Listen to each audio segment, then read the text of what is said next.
So good morning and welcome. I wasn't able to make it last night, but Luis, how did you enjoy the event at the Preakness Steak celebration? Fabulous.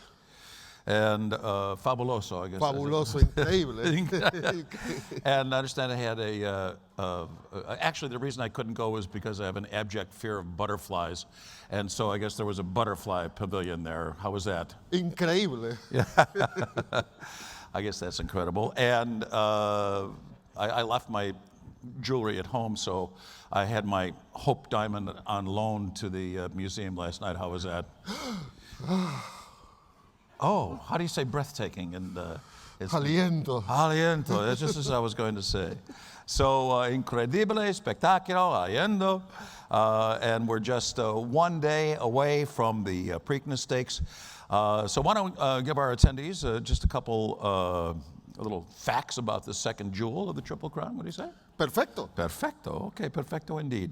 The purse for the Preakness, first purse was $2,050, and the purse tomorrow is $1.5 million. And just to save the folks at Pimlico a little time, they can just make that check out now to Always Dreaming, if you could please. And there's a great tradition at Pimlico. There was an old clubhouse, since long gone, but on top of it was a decorative cupola. And so they tore down the clubhouse many years ago and then kept the cupola and put it in the infield for decorative purposes. And on top of the cupola is an old weather vane. So they have this great tradition that they paint the colors of the winning owner on the weather vane every year. And they'll actually do that before the horse is even brought into the winner's circle. And those colors will stay up there for the entire year until the next Preakness winner comes by. I called the Preakness, I guess, maybe 1997, and Silver Charm won. And they made a mistake in the program. They put the wrong silks in the program, and a guy goes up there and paints the wrong silks on the weather vane, and nobody caught it. It stayed up there for quite some time. You can just put the blue and yellow diamonds on the sleeves for Always Dreaming. You can get a leg up on that as well. And an historical fact, in 1877, horse racing was huge in America in that era. And the United States Congress, for the first time and the only time, they had an emergency adjournment. They all wanted to go to the track to watch Cloverbrook win the Preakness Stakes that year. So they adjourned. Many of us wish that they had remained adjourned, but that is not the case. But we're far from adjourning. Today, I just want to remind you of the benefits of the exhibit area. Just to our left, some pretty snazzy exhibits, and they're quite worthwhile. And your lanyard about your neck, we hope, on the back of it has the schedule of all things to happen. Don't forget to visit our magazine with all sorts of information there, and their conference app. This being the 21st century, we have an app, all sorts of information there, and social media as well, Facebook, Twitter, and Instagram. And our hashtag is PanAmDC 2017, and we also want to thank our volunteers. Have any questions for those folks? Just please ask them. They are bedecked in black and white. Luis, what do you got for me? Well, now it's my pleasure to introduce our first speaker of the day, a President and Chief Executive Officer, Kennyland Race Course. He and his team conduct 2 world-class race meet and 3 globally important horse sales each year. In addition to speaker heading Kennyland Racing and Sales Division, our representative serves a numerous thoroughbred industry board, is a member of the Jockey Club and trustee of the American Arts Council. Please join us. Welcome, bienvenido, Bill Thomason.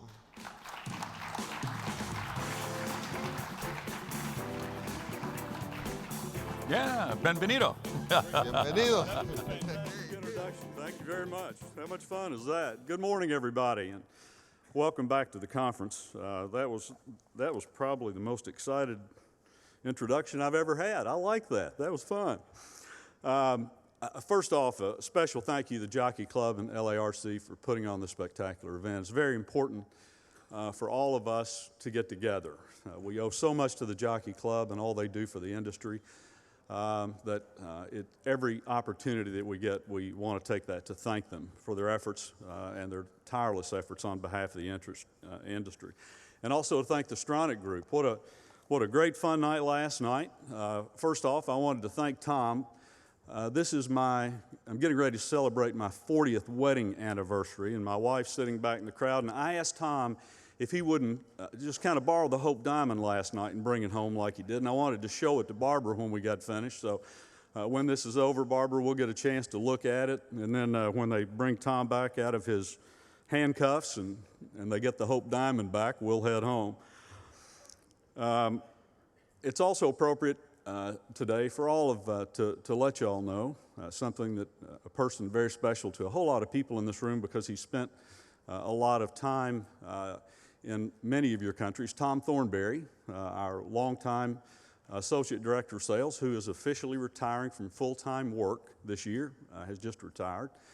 Many of you refer to him as King Tom, which he brings home with him, by the way. I thank you all for giving him that coined term, which he makes sure he comes back and tells us about.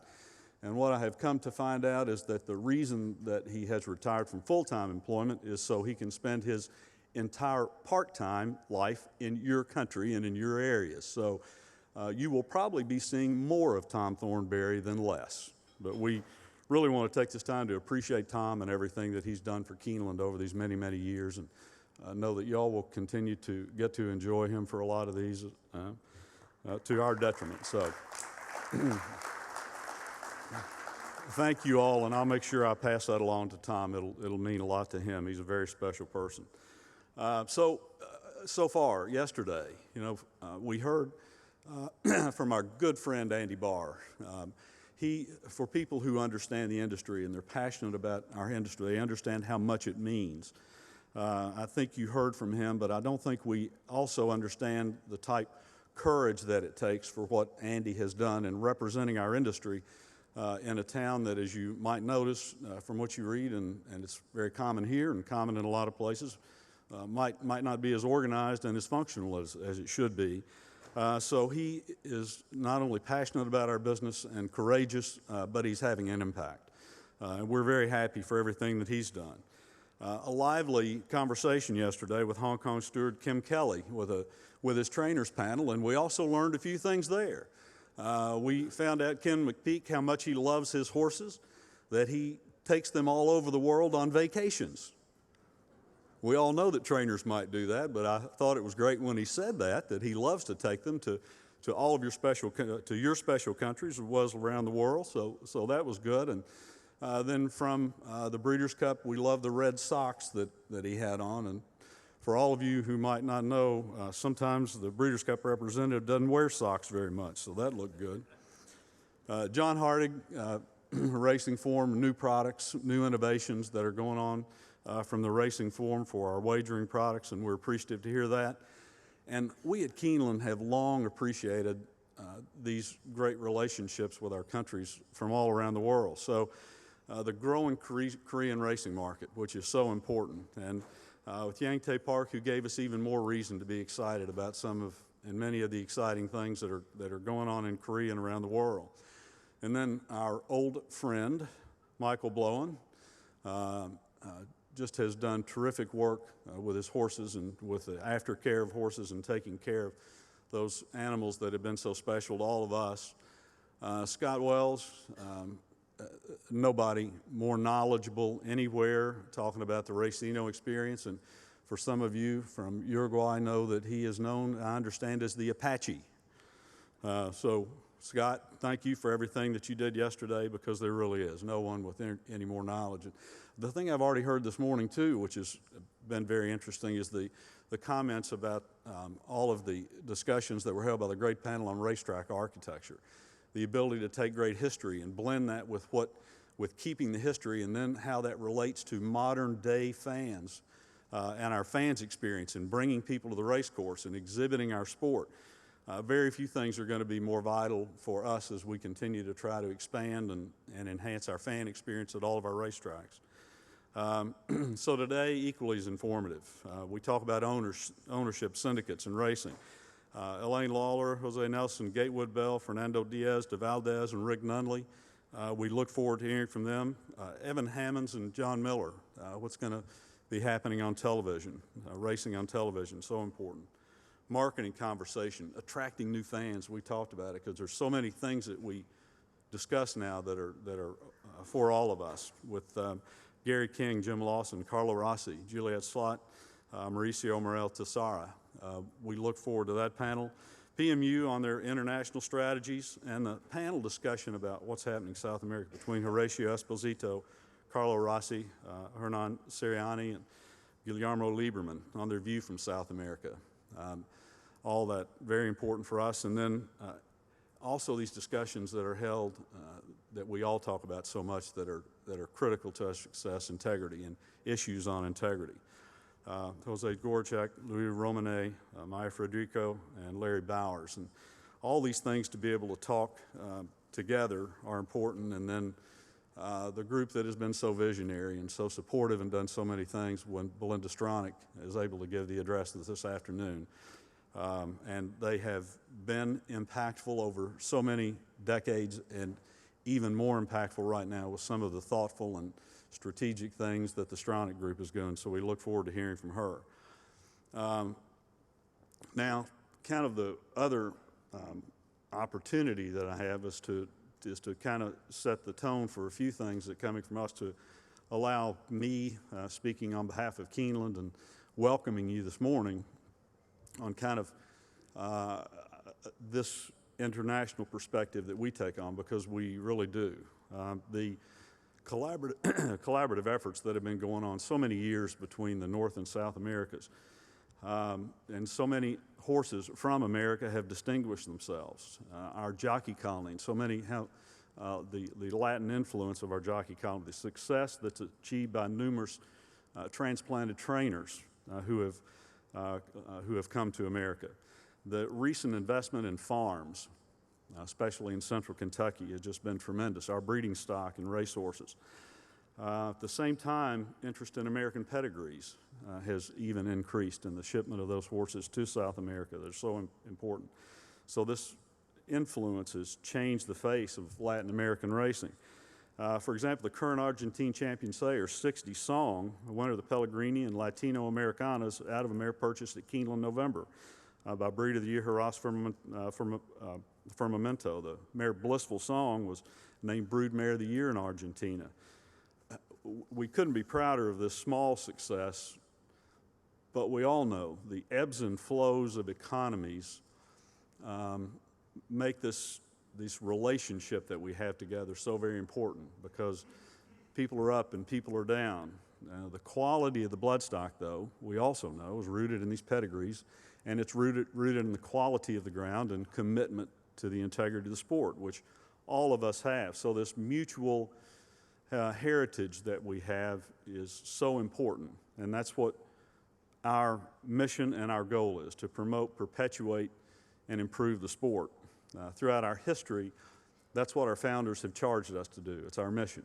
The only thing that Keeneland can do, and the only thing that we do actually, is invest in our industry, in our community, and the care of our special place that we have. And if you've been to Lexington, we think it is. So everything that we do is reinvested back in the industry directly in a number of different ways.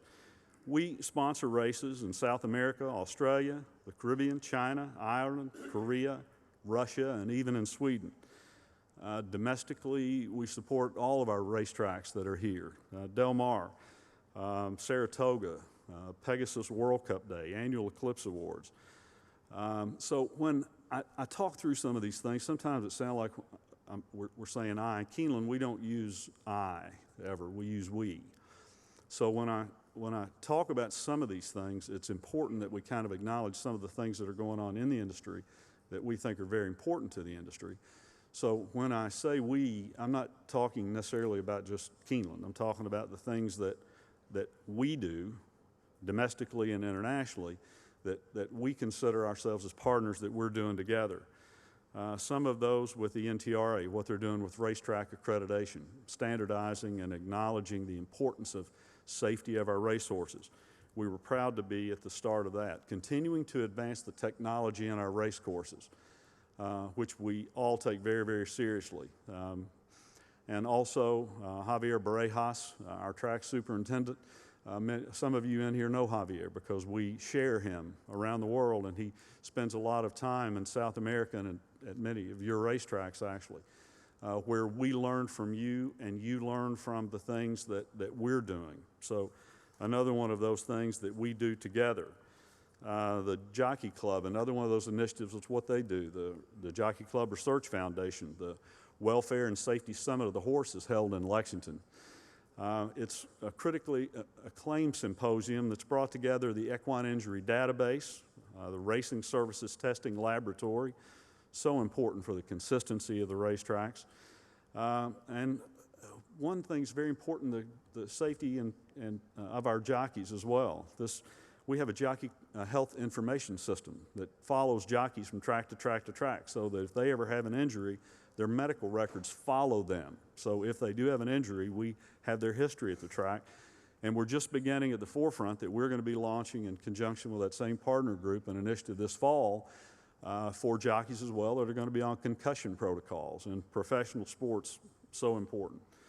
And then we heard yesterday so many things about the care of our horses and aftercare. We were proud to join the Breeders' Cup and the Jockey Club in helping the start of the Thoroughbred Aftercare Alliance.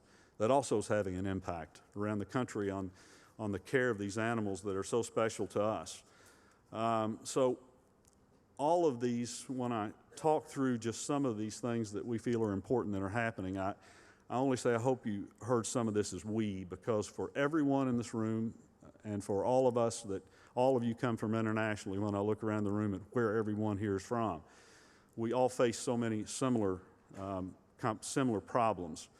Competition from alternative forms of gaming, aging facilities, shrinking handle, aging fan base, new owners, differing regulations in racing jurisdictions, medication and integrity issues, public perception, marketing, ineffective marketing strategies, smaller field sizes, and lack of cohesiveness between the tracks about some of the governing aspects. But then also know that we share so many common values.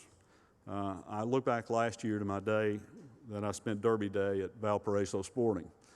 Our good friend Carlo Rossi, who was such a great host, the festival atmosphere, Vino de Mar, arriving there and looking in the infield, and thousands of people who were there for a day of racing, families. We were there during, it's a vacation time, so there are thousands of people on the infield. All of those, the grilling, we call it, or the barbecuing that's going on the outside, the smells were phenomenal. 28 races in one day. You heard that, my American friends, 28 races in one day. Every 30 minutes on the clock, you can set your watch all day long by what's getting ready to happen. After the race, a winner's circle celebration that rivaled any celebration that I have ever been a part of, and seeing all these incredible owners with their families and graffiti flying around. It happens in different tracks, everyone. It happens in different ways. But isn't that what we're all trying to do? To showcase our spectacular sport in an incredible way, in a way that creates memories and builds lifelong fans and helps grow and enhance this business. And also providing ways for us to create an economic environment for financial success so that our owners have success and they stay in the business. That's what we're trying to do. We're not going to solve all this today, but we are going to progress in relationships, which are so important to achieving all these things that we try to do together.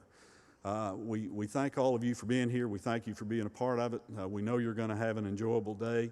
And with that, I'll turn it back over to the committee. So thank everyone here.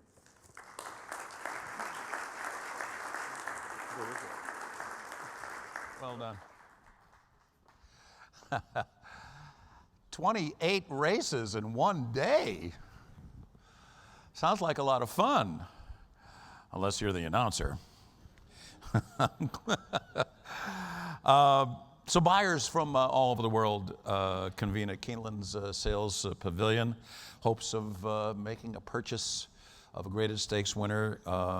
In fact, the Kentucky Derby winner, Always Dreaming, is a graduate of the 2015 September yearling sale, and the great Arrogate, winner of the Pegasus and the Dubai World Cup of the 2014 September yearling sale. So some great horses have come out of Keeneland.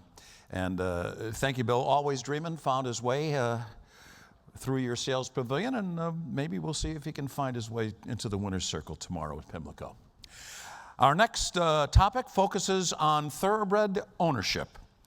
From syndicates to private partnership, from breeding to race, claiming ownership as a pathway into the sport not only heightens your personal relationships with these great equine athletes, but it has been proven to build relationships across the globe, and we're about to hear about that. The moderator of our next panel knows that it's all about the girls. So please join me in welcoming the director of Goff's Bloodstock Sales in Ireland and partner in the Racing Syndicate. It's all about the girls. Ladies and gentlemen, Elaine Lawler.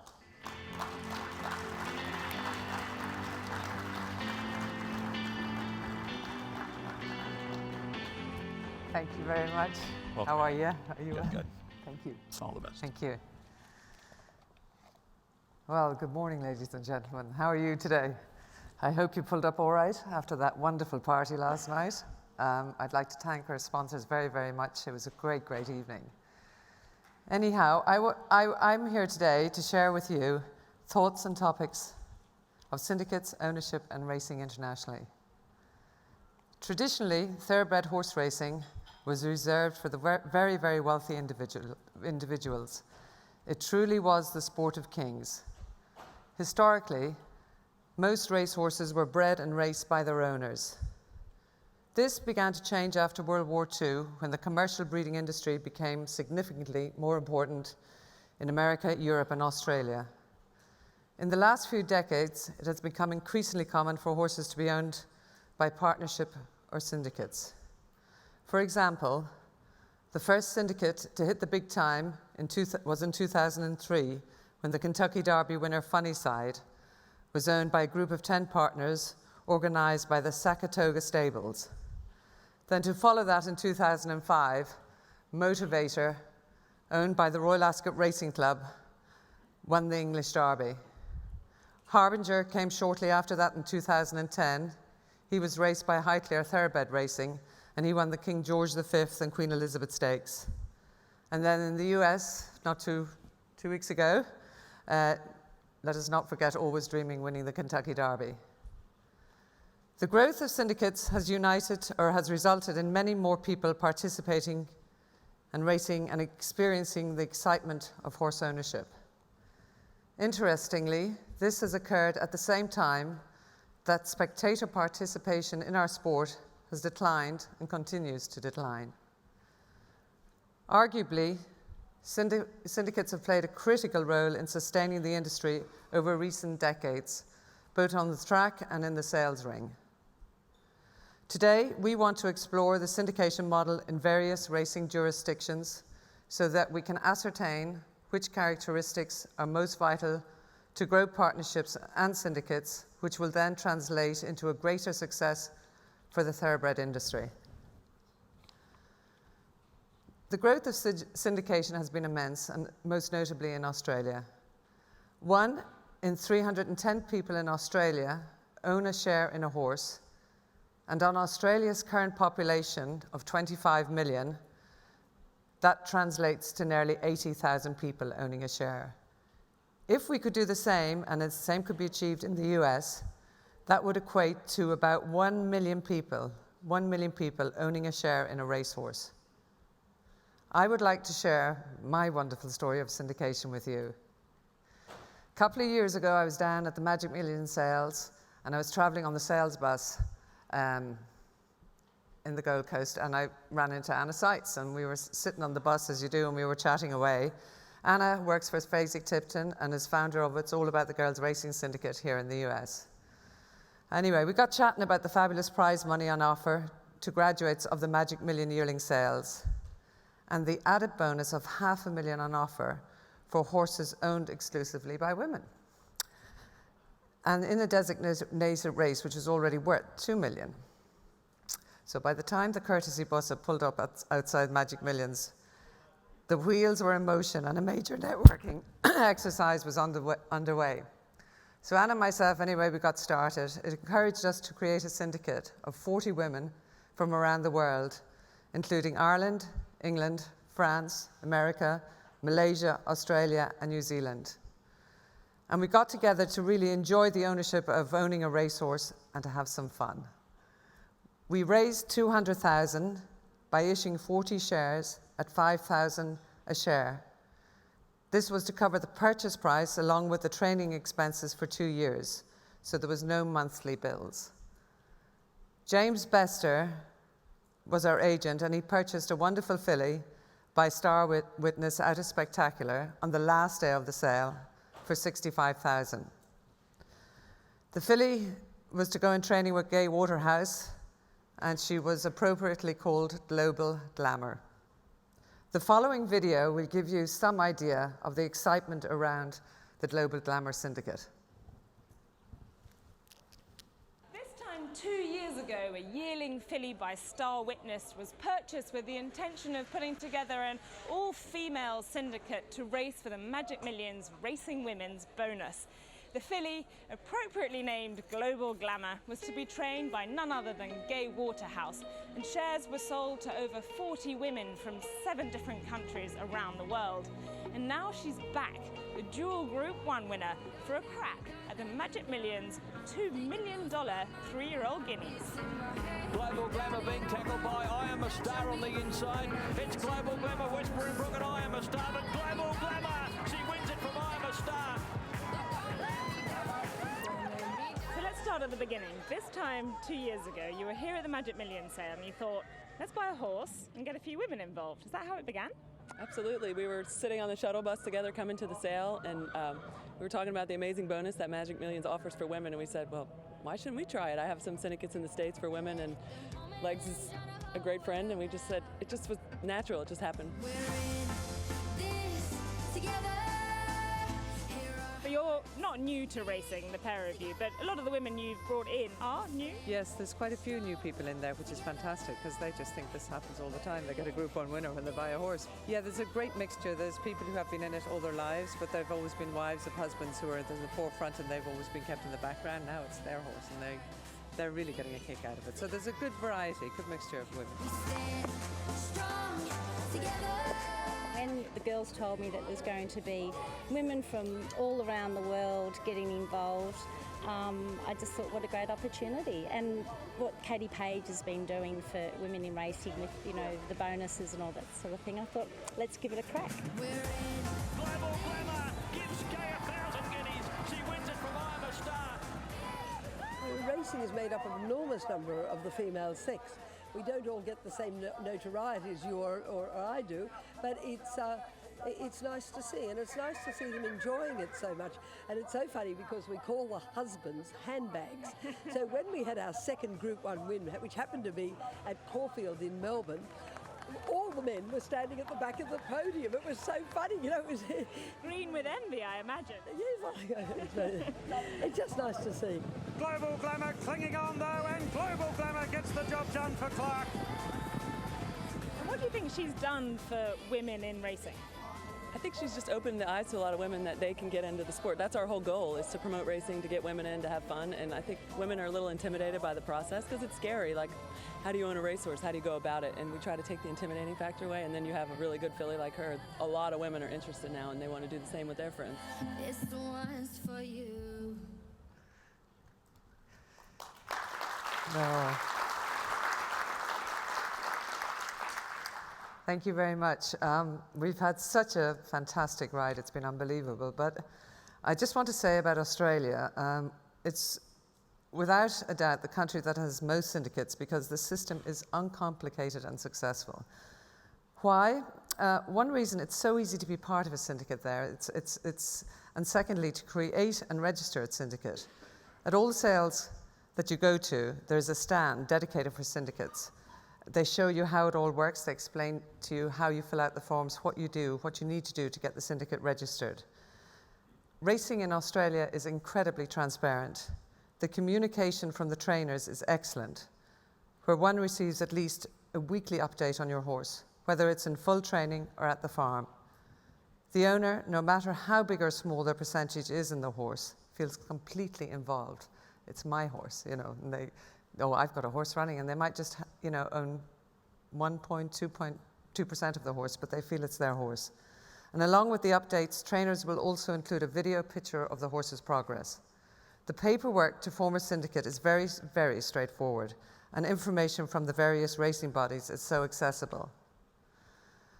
One of the most attractive incentives of owning a horse in Australia is the fabulous prize money on offer.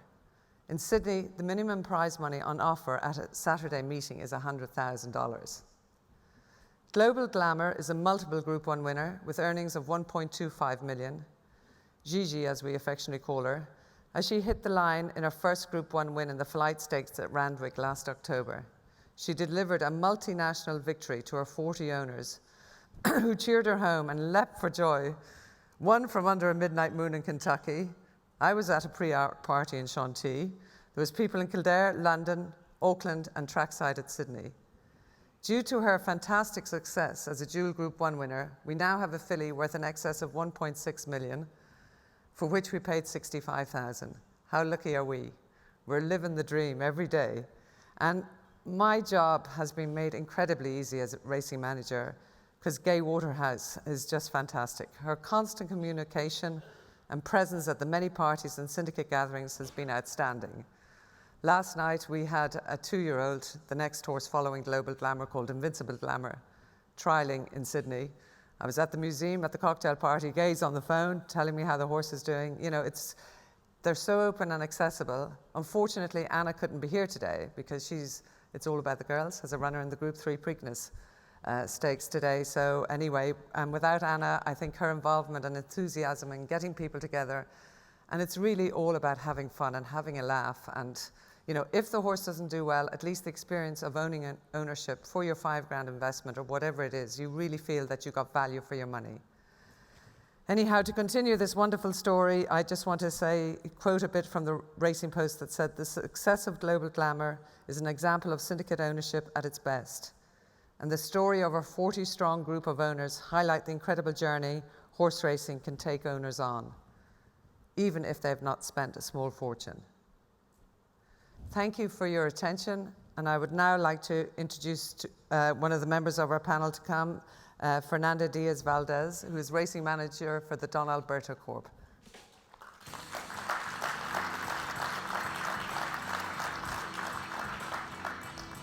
Hi, Fernando. How are you? What a glamorous. What a glamorous group.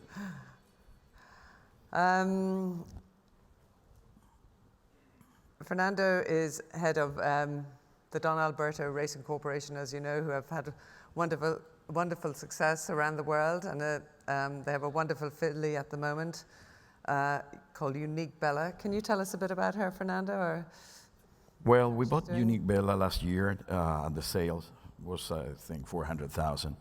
We didn't expect how good, really, she came. So, but this year, we ran it last year, first time out, and then it has a little butters on the chin. So we give it a little time off. After the second race, she won by 10 lengths. And Jerry Ollendorfer told me she is a brilliant filly. And then we went, this year we was undefeated, and they called us from everybody that we wants to run in the Kentucky Derby. So we says, well, there's no point. Let's go just with the girls. So before the Santa Anita Oaks, unfortunately that shin came back again. So we decided the best for her was just to get some time off. So now I think we're 3 months away to get back on training, and I hope we can make it on September 26th or 28th, I think, is the cotillion for the $1 million. Then probably we will go directly to the Breeders' Cup with her. I probably jumped the gun a bit in my questions, but sorry, could you explain to me and to the audience about the Don Alberta Corporation and Well, where you race mainly, or where you're... I've been very blessed that I've been working for the Mrs. Liliana and Carlos Hillers for the last probably 30 years. First, I started as leasing stallions to them for many years, and then suddenly, 3 years ago, I think 2013, we in a trip that they was in Kentucky, we was visiting winery, and they love it, so they decided to buy the farm that was for sale. But we didn't have any horses, so they said, well, Fernando, we have to fill this farm. So we went to the sales and we bought a bunch of brood mares. First, very young brood mares. So we started running the operation. The second year, we did the same thing. But then we said, well, we need horses because we need to run. So we just bought only 4 fillies or something like that. But the business has been changed. We decided that for us, it's much interesting to have horses colt, because we need to make stallions. The stallion business is what it's all about in Kentucky and around the world. It's the income, and for us, having the farming in Chile with 300 mares makes sense to invest with those horses and be partnership. So instead to pay leases that we've been done for many, many years, it's much better to be by those horses. And we've been very fortunate at the moment. We bought Empire Maker 2 years ago. We've been done very well with him. Right. We're going to have babies, Southern Hemisphere. And now we got involved with Battle of Midway, which very fortunately, Mr. Porter decided to sell it. So those horses gave us the opportunity to continue with Winstart and Gainesway being partners, and that is the game right now. It seems to me the game is to be in the colt size of the stallion business. Yes, that is more. It's to partner up with another big farm, so. That's correct, yeah. You're not competing against one another in the sales ring. No. And the thing is that we have the opportunity that we can shuttle our own horses instead to pay leases, and so to make much more sense for us to do that. And can you see the Don Alberta Corporation expanding more into Europe? I know you have 1 or 2 horses in training with John Gosden. Yes, we left one, Kunko, by the way, a Frankel horse last year, but this year we sent 10 horses because we bought a lot of mares that they are very much turf mares. So now John Gosden has 10 2-year-old. Oh. So we'll see what the results, but we have also brood mares and Coolmore, and in Newmarket in fall to Dubawi and Galileo. So the future is also going to be there and racing. That's so definitely. You're going to be doing a lot of flying, sounds like. Yes. Excellent. That's true. Excellent. Now we need good luck. We look forward to seeing you across the pond. Our next panel guest is Gatewood Bell, who is the head of Cromwell Bloodstock in Kentucky. I'd like to welcome Gatewood to the stage.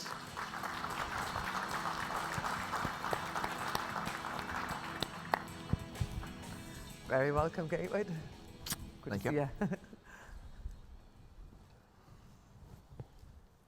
Oh, that was a fun day. Yeah, it looks like it. Tell us a bit about this Gatewood. Where was this? Which one's on there, the big one or the little one? Big one. That was when Gypsy Robin won at Keeneland, a filly that I'd bought and put a little partnership together. I'm not a little different side of the business than Fernando, where most of 80% of my business would be with either small partnerships that I form or a racing syndicate that I run. So this was a filly that, bought on spec, and then that's where the partnerships come from, because you buy them on spec and you got to put 5 or 6 people in there, friends. Wes Welker, an NFL player, was in there, and then Wesley Ward, our trainer, and she won a couple Group 2s and was second in the test and gave us a lot of good memories. And were a lot of people in that syndicate, were they new to the game? Yeah, they were all, the next photo. No, it was the NFL player, Wes Welker's first horse. It was my buddy Drew Fleming's first horse. And it was a good first experience. And then that kind of actually started. This was the next filly we bought the next year for Hat Creek Racing, which is like my little syndicate. We've got 25, 30, 40 owners. And that was a filly called Sweet Emma Rose that we bought for 40 grand. And similar to your all's girls syndicate, a lot of first-time owners that first year, and she took us to Royal Ascot with Wesley Ward, and got Fantastic. beat in the last 50 yards in the Queen Mary by Rosina. So that was we went down and celebrated. It's cool, like in Nasket, they actually celebrate second, third, fourth. Yes. You go down to they bring your horse back into the winner's enclosure. They have a stand that says second place, and we were all beaming. We were having champagne. Like, it was just, It's fantastic. You know, it yeah, was it makes it. In Australia, they do the same. They have the losers bar. Yeah. So when you get your ticket to go to the races, you get one for the winners bar, one for the losers. So if you lose, you still get a bottle, or you still get a bottle of champagne, and you celebrate. That's fantastic. And Gatewood, how have you found getting new people into the racing world? Have you found it difficult, or is it? it's It's it a helps if challenge. you have a winner. It does. But, And they all. when but you- yeah, no, it's all about, like what you all were doing, just trying to give everybody a good experience and expose them. I do it all myself, so it's nothing fancy. You're not getting, there's the syndicates like the West Points and the Eclipses that do a fantastic job, and their emails are a lot fancier than mine and stuff like that. But I just wanted everybody to know what was going on from, the breaking process to the sales process to sending them to the trainer. Here's videos. I mean, it's amazing. If you engage them, like they want in. And that was the first year I did that syndicate, and we're in our 5th or 6th year now. And everyone comes from word of mouth and, oh, I have a friend, could we please get in? I'm like, of course you can get in, but you got to act like. And yeah, And it's like communication is key, isn't it? Well, I yeah, think once you but the international side of it has been really fun, that we've been lucky enough to go to Royal Ascot and run horses in Deauville, and so now I've got a lot of people that are actually have major racing stables themselves that want to get in on a little bit of that international side of it, that have joined in also. I mean, they would have 30 horses themselves, and they bought a $10,000 share for me just to experience something new. And maybe that'll open up some more doors for them to send horses elsewhere. Fantastic. That's Excellent. To talk about ownership, syndicate, and Racing International, and about their taxes and licensing, I'd like to introduce Rick Nunley, who is a lawyer from Stowell, Keenan, and Ogden in Kentucky. Very good. How are you, Rick? Good, good. Good to see you.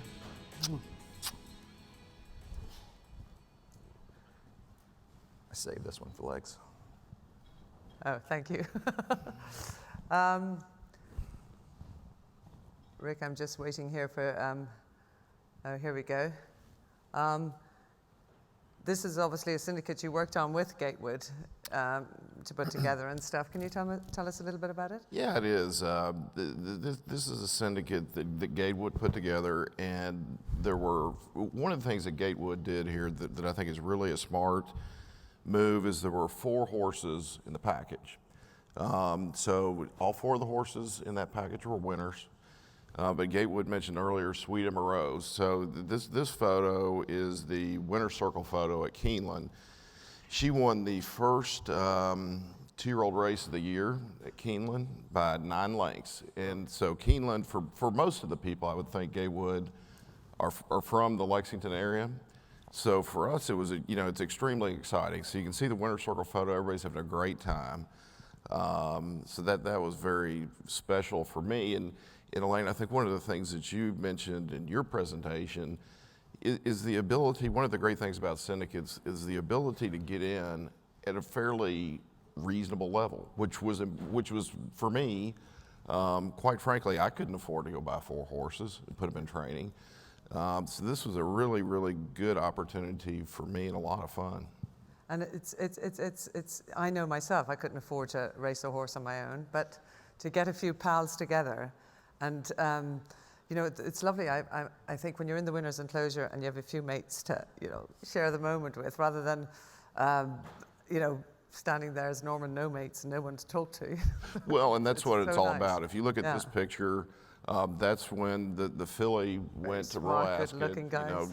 Yes. She came in second at a Group 2, and so a lot of the people, I'm conspicuously absent from that photo because I didn't go, which actually was one of my big regrets, quite frankly, because it was a perfect opportunity. But you can see the people that did go, they were having a lot of fun. Honestly, that picture is from 2015.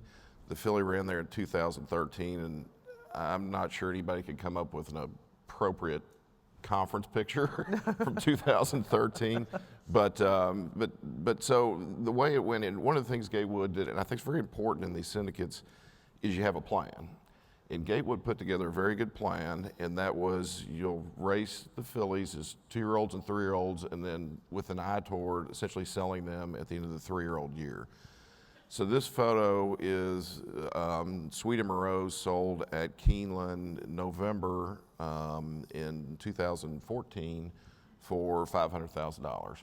And she was a $60,000 purchase, Gatewood, somewhere around that. You know, and she won $140,000 approximately on the track. She won a listed stakes after Ascot, and so again, it was very rewarding on the backside, and for the people that got to participate at Go, you know, again, the group would go to Keeneland. Gatewood was very good about keeping everyone well informed. As you mentioned, that's a very important aspect of it because you feel involved, and even though, for example, I had a very small piece, it was an enormous amount of fun. Yeah. I mean, it was great. And it's nothing better to say to your mates, like, what a horse run this afternoon, you know? It's like, you feel really, you know, it's an ego boost. To complete our panel, I'd like to introduce Jose Nelson from South America, who's going to talk about syndication in South America and North America. Hi, Jose. You're very welcome. How are you? ¿Cómo estás? ¿Cómo Bien. estás? Bien, bien, bien.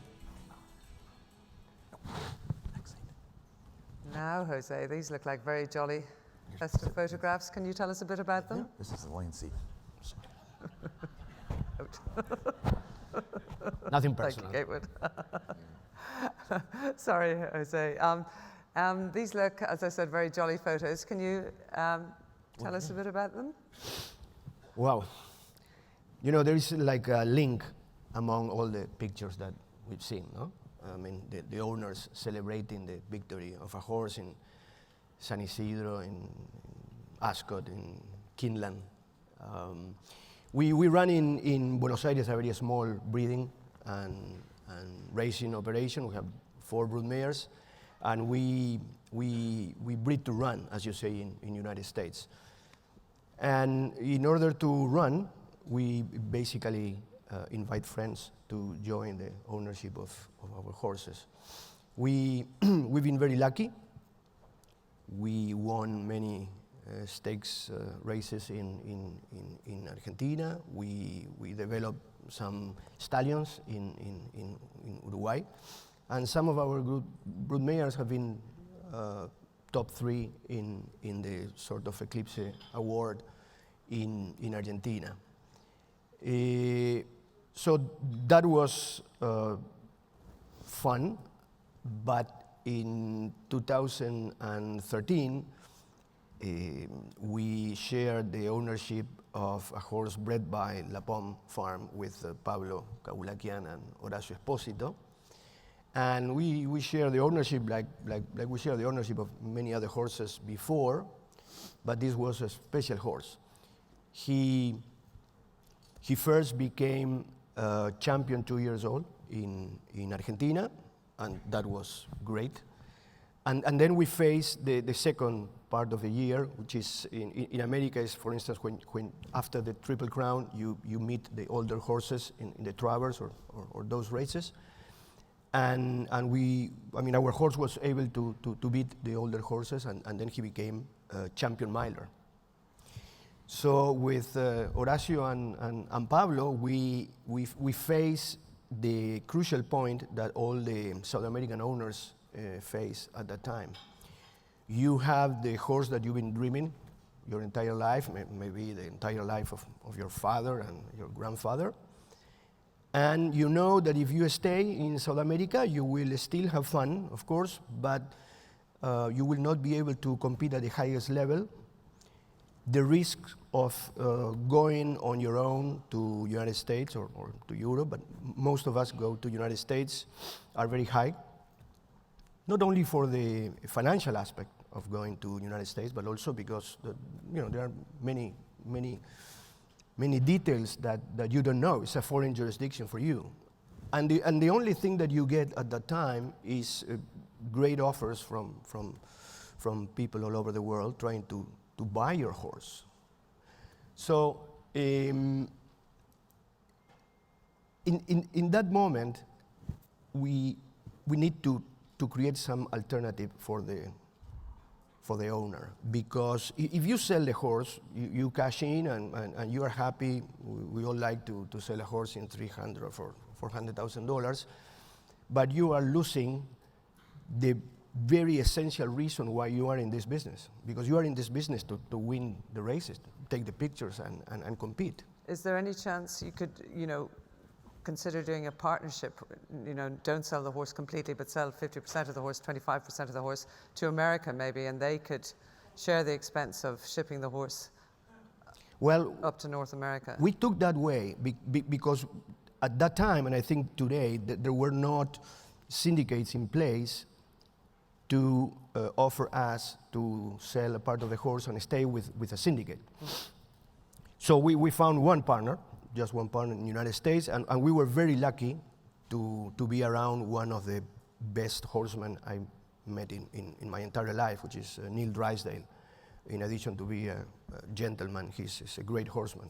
So he did a great job. We won Grade 2 and Grade 1 races in United States, and we had fun. I mean, for Horacio, Pablo, and myself, it was the greatest year. Every time we would fly to California, we would come back with a trophy or with a second place to a great horse from Europe or from the United States. But in many of our conversations, we kept saying, we need to do something about all these owners, because many times you are with a friend from Uruguay, Chile, Peru, Brazil or Argentina, watching that horse that you own for a year and you sold, winning a race in Gulfstream Park or in Santa Anita. And of course there is the joy, because if you were the owner of that horse and you have a nice bank account. But all of them later on in the evening will tell you, I would love to have been able to stay with the horse, at least to have 20% of the horse, whatever the percentage is. So I believe that, first of all, there is a market there for the well-established syndicates in the United States to explore, because there are hundreds of owners in South America willing to be invited, not to sell the horse, but to be part of the experience of owning a horse in the United States, but at the same time be with people like these three gentlemen that will take care of you. They will first of all take care of the licenses and the legal agreements and the taxes and the racing part. And as you've touched on that subject of licensing and taxes, Rick, I just wonder, maybe you could, and Gatewood is very familiar with this, prior to the week at Ascot, on the eve of Royal Ascot Goffs, and Gatewood is Goffs representative in America, we hold a sale in the Orangery at Kensington Palace on the eve of Royal Ascot. It's a wonderful, wonderful cocktail party. We sell 20 horses, all of which hold an entry in Royal Ascot that week. On the Fall of Hammer, that horse's ownership gets transferred into the new owner's name, can run in its colours, and we can do that with the help of Weatherby's, BHRI, BHA, Ascot are fantastic. Is there any chance, like in America, you can change or get the laws to make it more easier for people to become owners? Well, there's no question there's some challenges. There are a lot of complexities here. The trainer panel yesterday I thought was a very good panel, and one of the things that they mentioned is there are 38 racing jurisdictions in the United States, and every state has different laws. So for licensing, it can be very complicated. You have to deal with 38 jurisdictions. Those licenses, are going to require fingerprints, photos, et cetera, and that becomes problematic for particularly foreign individuals if they're not coming to the United States to run. Finding in some jurisdictions a place to get fingerprints is very difficult. Now, there are some things in the United States. I think Kenny McPeak referenced the National Racing Compact. And what that is that is an entity that essentially will help you with your licensing. And what they've got a uniform. Sorry. There we go. They've got a uniform license application, and so what you do is you apply through them. You fill out their license application, which can be very extensive, and then you give them their fingerprints and their licenses, and then what they will do is they'll acquire a license in each jurisdiction, the ones that are members of the compact. So, for example, if you want to race in Kentucky, all you have to do is call them and say, once your license is completed, will you license me in Kentucky? And what they will do is you pay the fee, their license fees in each jurisdiction, and they'll take care of it for you. So that's a practical way to help. One of the problems with syndicates is, again, even though they can help you obtain the license, in each jurisdiction the rules are different, particularly for syndicates. So, for example, in California, they just require the managing owner to be licensed. But if you're in New York, essentially everybody has to be licensed. So it can be burdensome for members, particularly people that have smaller interest, but it's manageable. Yeah, it's a pain. It is a pain. I know, like when we do it at the Golf's London sale, if you're licensed, the BHA are fantastic and most helpful and Weatherby's, because if you're licensed somewhere else in the world, they take that as, fait accompli, and it's fine. Well, Cricket Head made that point yesterday. Yes. I mean, she said, if I'm licensed somewhere, I ought to be licensed everywhere, and that's just different in the United States. So there could be some reform there, but for now, again, as a practical matter, the National Racing Compact can help. But it can be expensive. If you're racing all over the country, you have to pay licensing fees in each jurisdiction where you're licensed. $1,500 a year at least in licenses. Yeah. Wow, that's a lot. Yeah, that is a lot. How do you think, Fernando? Like, say, I know you race between South America and up here, but how can the racing authorities enhance syndicates, between both countries? Do you think there's a possibility of encouraging, owners in America to go down to South America to buy horses, to share syndicates and bring them? I think so. I mean, definitely we will be interested, and more than in the case of Don Alberto, we have so many horses down racing down in Chile, and we will be happy to have partnerships. In fact, we offer some friends here that if we can do partners to run some fillies that they're Group 1, that they have the ability to run in this country.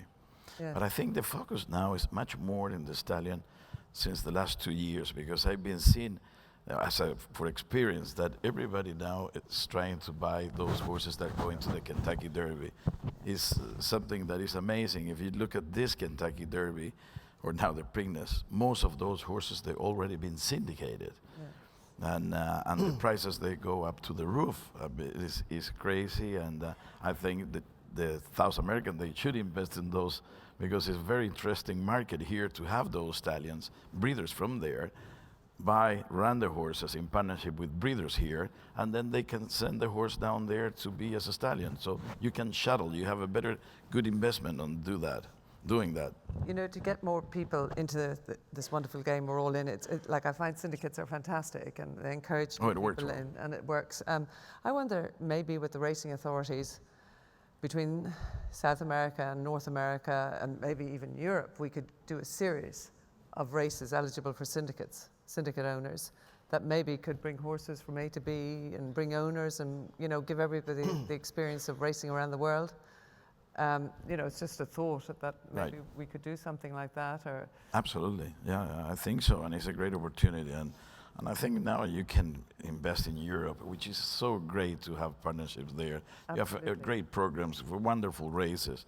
And also in South America is coming along. I think it's nice to have it. Unfortunately, to bring horses here, it always takes a little bit more time for the syndication. People there are a little susceptible, but we have to convince them, right? Take a little time. But I think there are good opportunities. I think they're great breeders, wonderful horses, that they have a good chances, different prices. And they should be in the game, and they should invest it. As we know, the best way to grow our business is to share everything and share our knowledge with everybody. And do you think, Jose, you could do a ladies syndicate in South America? Yes and no. I think that the the expenses associated with owning a horse in South America are dramatically lower than United States. So individual ownership is mostly the rule. I believe that the syndicates should play a role when you try to go global. You know, nowadays we all have access to these big races all over the world.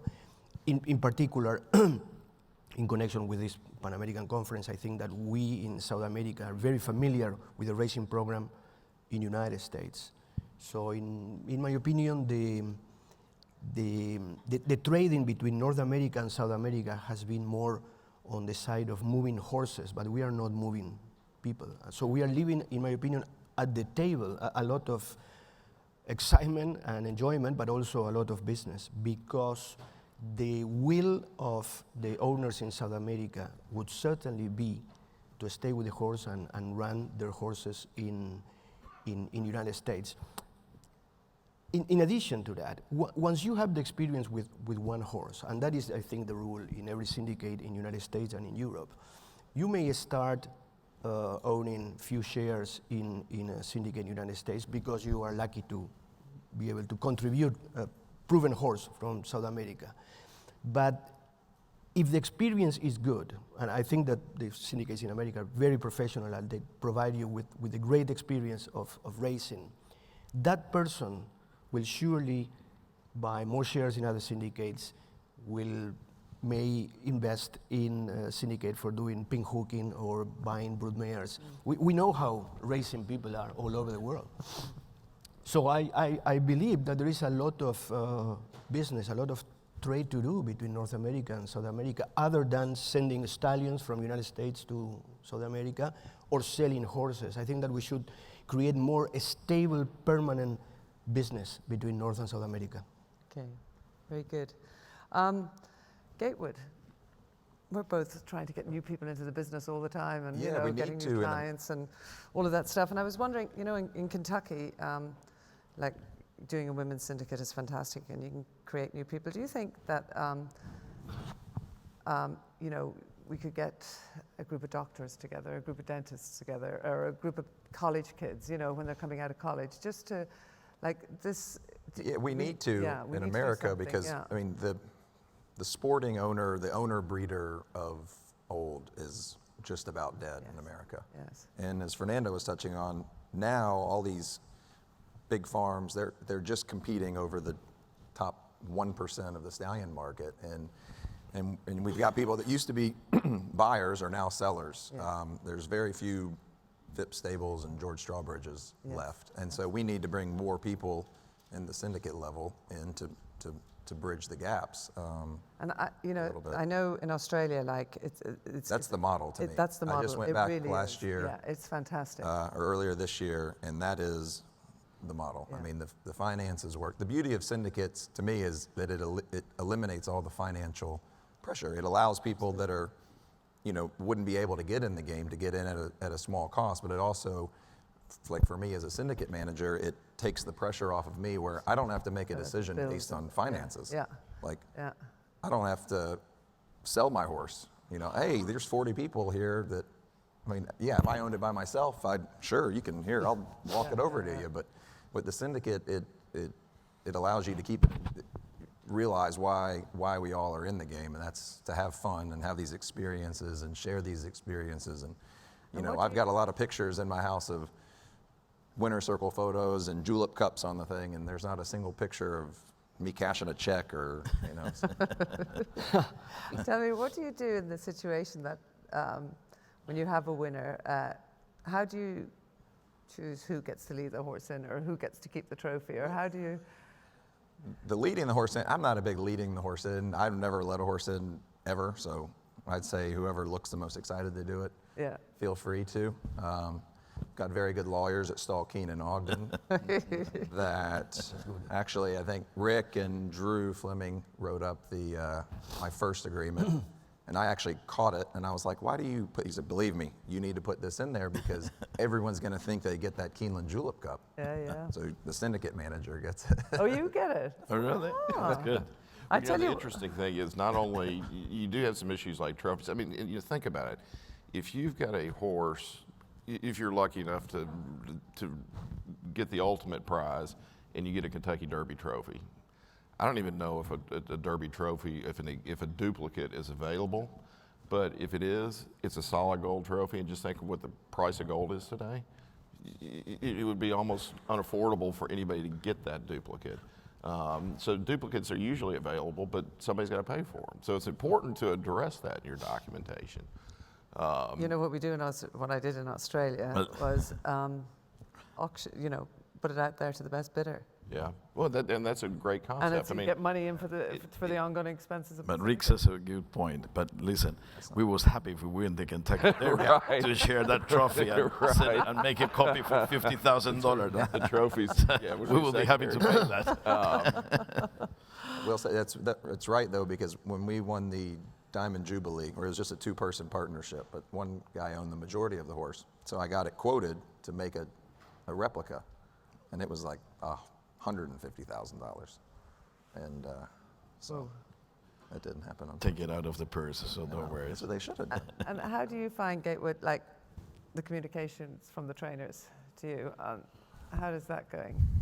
I was very impressed again when I was down in Australia. I actually tried to put a group of American owners together to expose them to it, and didn't quite get it, but bought a horse anyways because I'm a sicko, and ended up putting like 6 owners in from America to try that out, just to learn, because I'd like to run my syndicates and like they do down there. Absolutely. And their communication every trainer in America has got their pluses and their minuses like they do everywhere, and communication is something. It's key. But again, also like you're used to, a lot of these older trainers especially are, they're used to training for they're just talking to one person. They're going over their stable. They don't have to talk to 25 owners each day. And I think it's rather good, like going forward with syndicates. Like I know with the demand on communication with owners, trainers are actually hiring people just to specifically do that. Yeah. To do the Twitter side of things, to tweet out stuff, to keep in constant communication. Christophe Clement's got a lady in his office that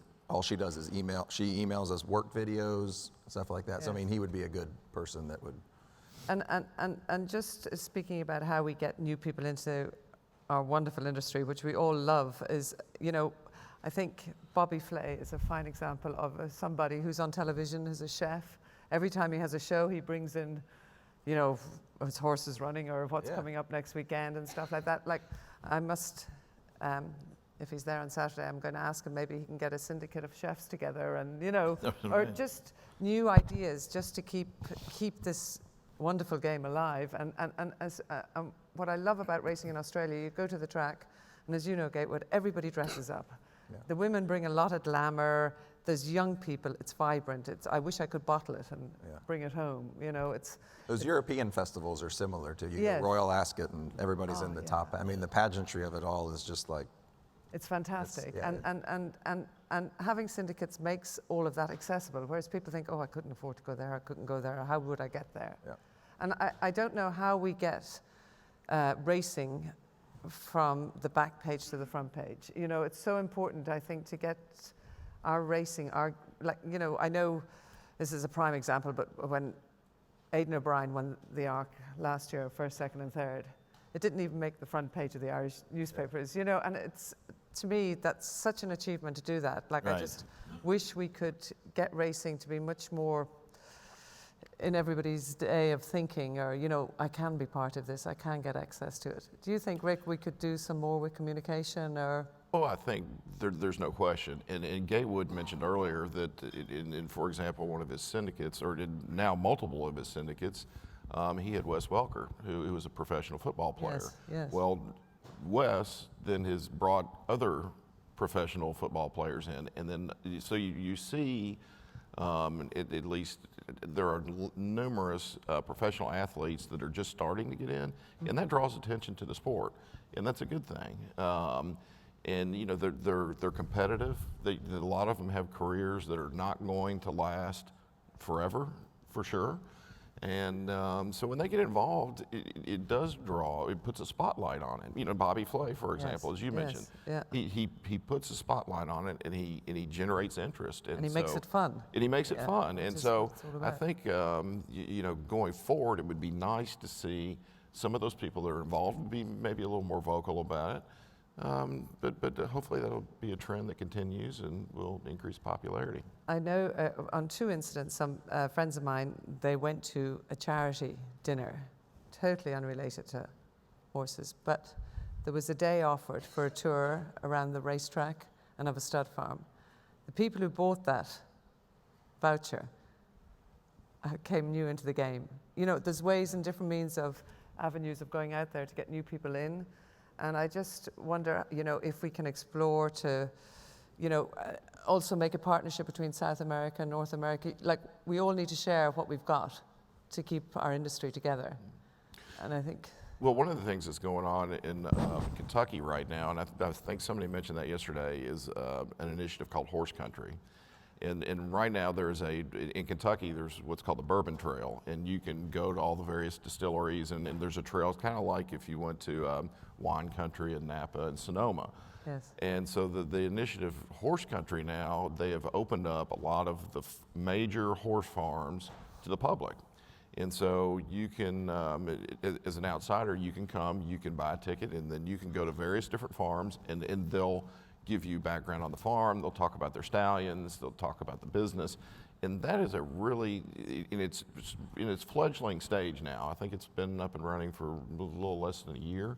But that is going to be a really, really important initiative, I believe, to get people involved. And you know, once you see, and there was some conversation yesterday about being behind the scenes, seeing the backside. Once you get to the farms and you see the process of how these horses go from, you know, being a foal to weanling to yearling, and the stallions, and how the business works, I think that's a great initiative that will increase interest, at least in horse racing here in the United States, and hopefully for people from around the world that come to Kentucky. Yes, because I would like to do with the Girls Syndicate that I've done in Australia with Anna. We're going to, obviously we'll do it here, and then I will do one in Ireland next year, and I'm hoping the people invested in the Australian one from around the world will come into the Ireland one and just spread the word kind of thing and grow the business. I would like to ask if there's any questions from the audience. Yes? Sorry. Somebody was waving over there. Hi there.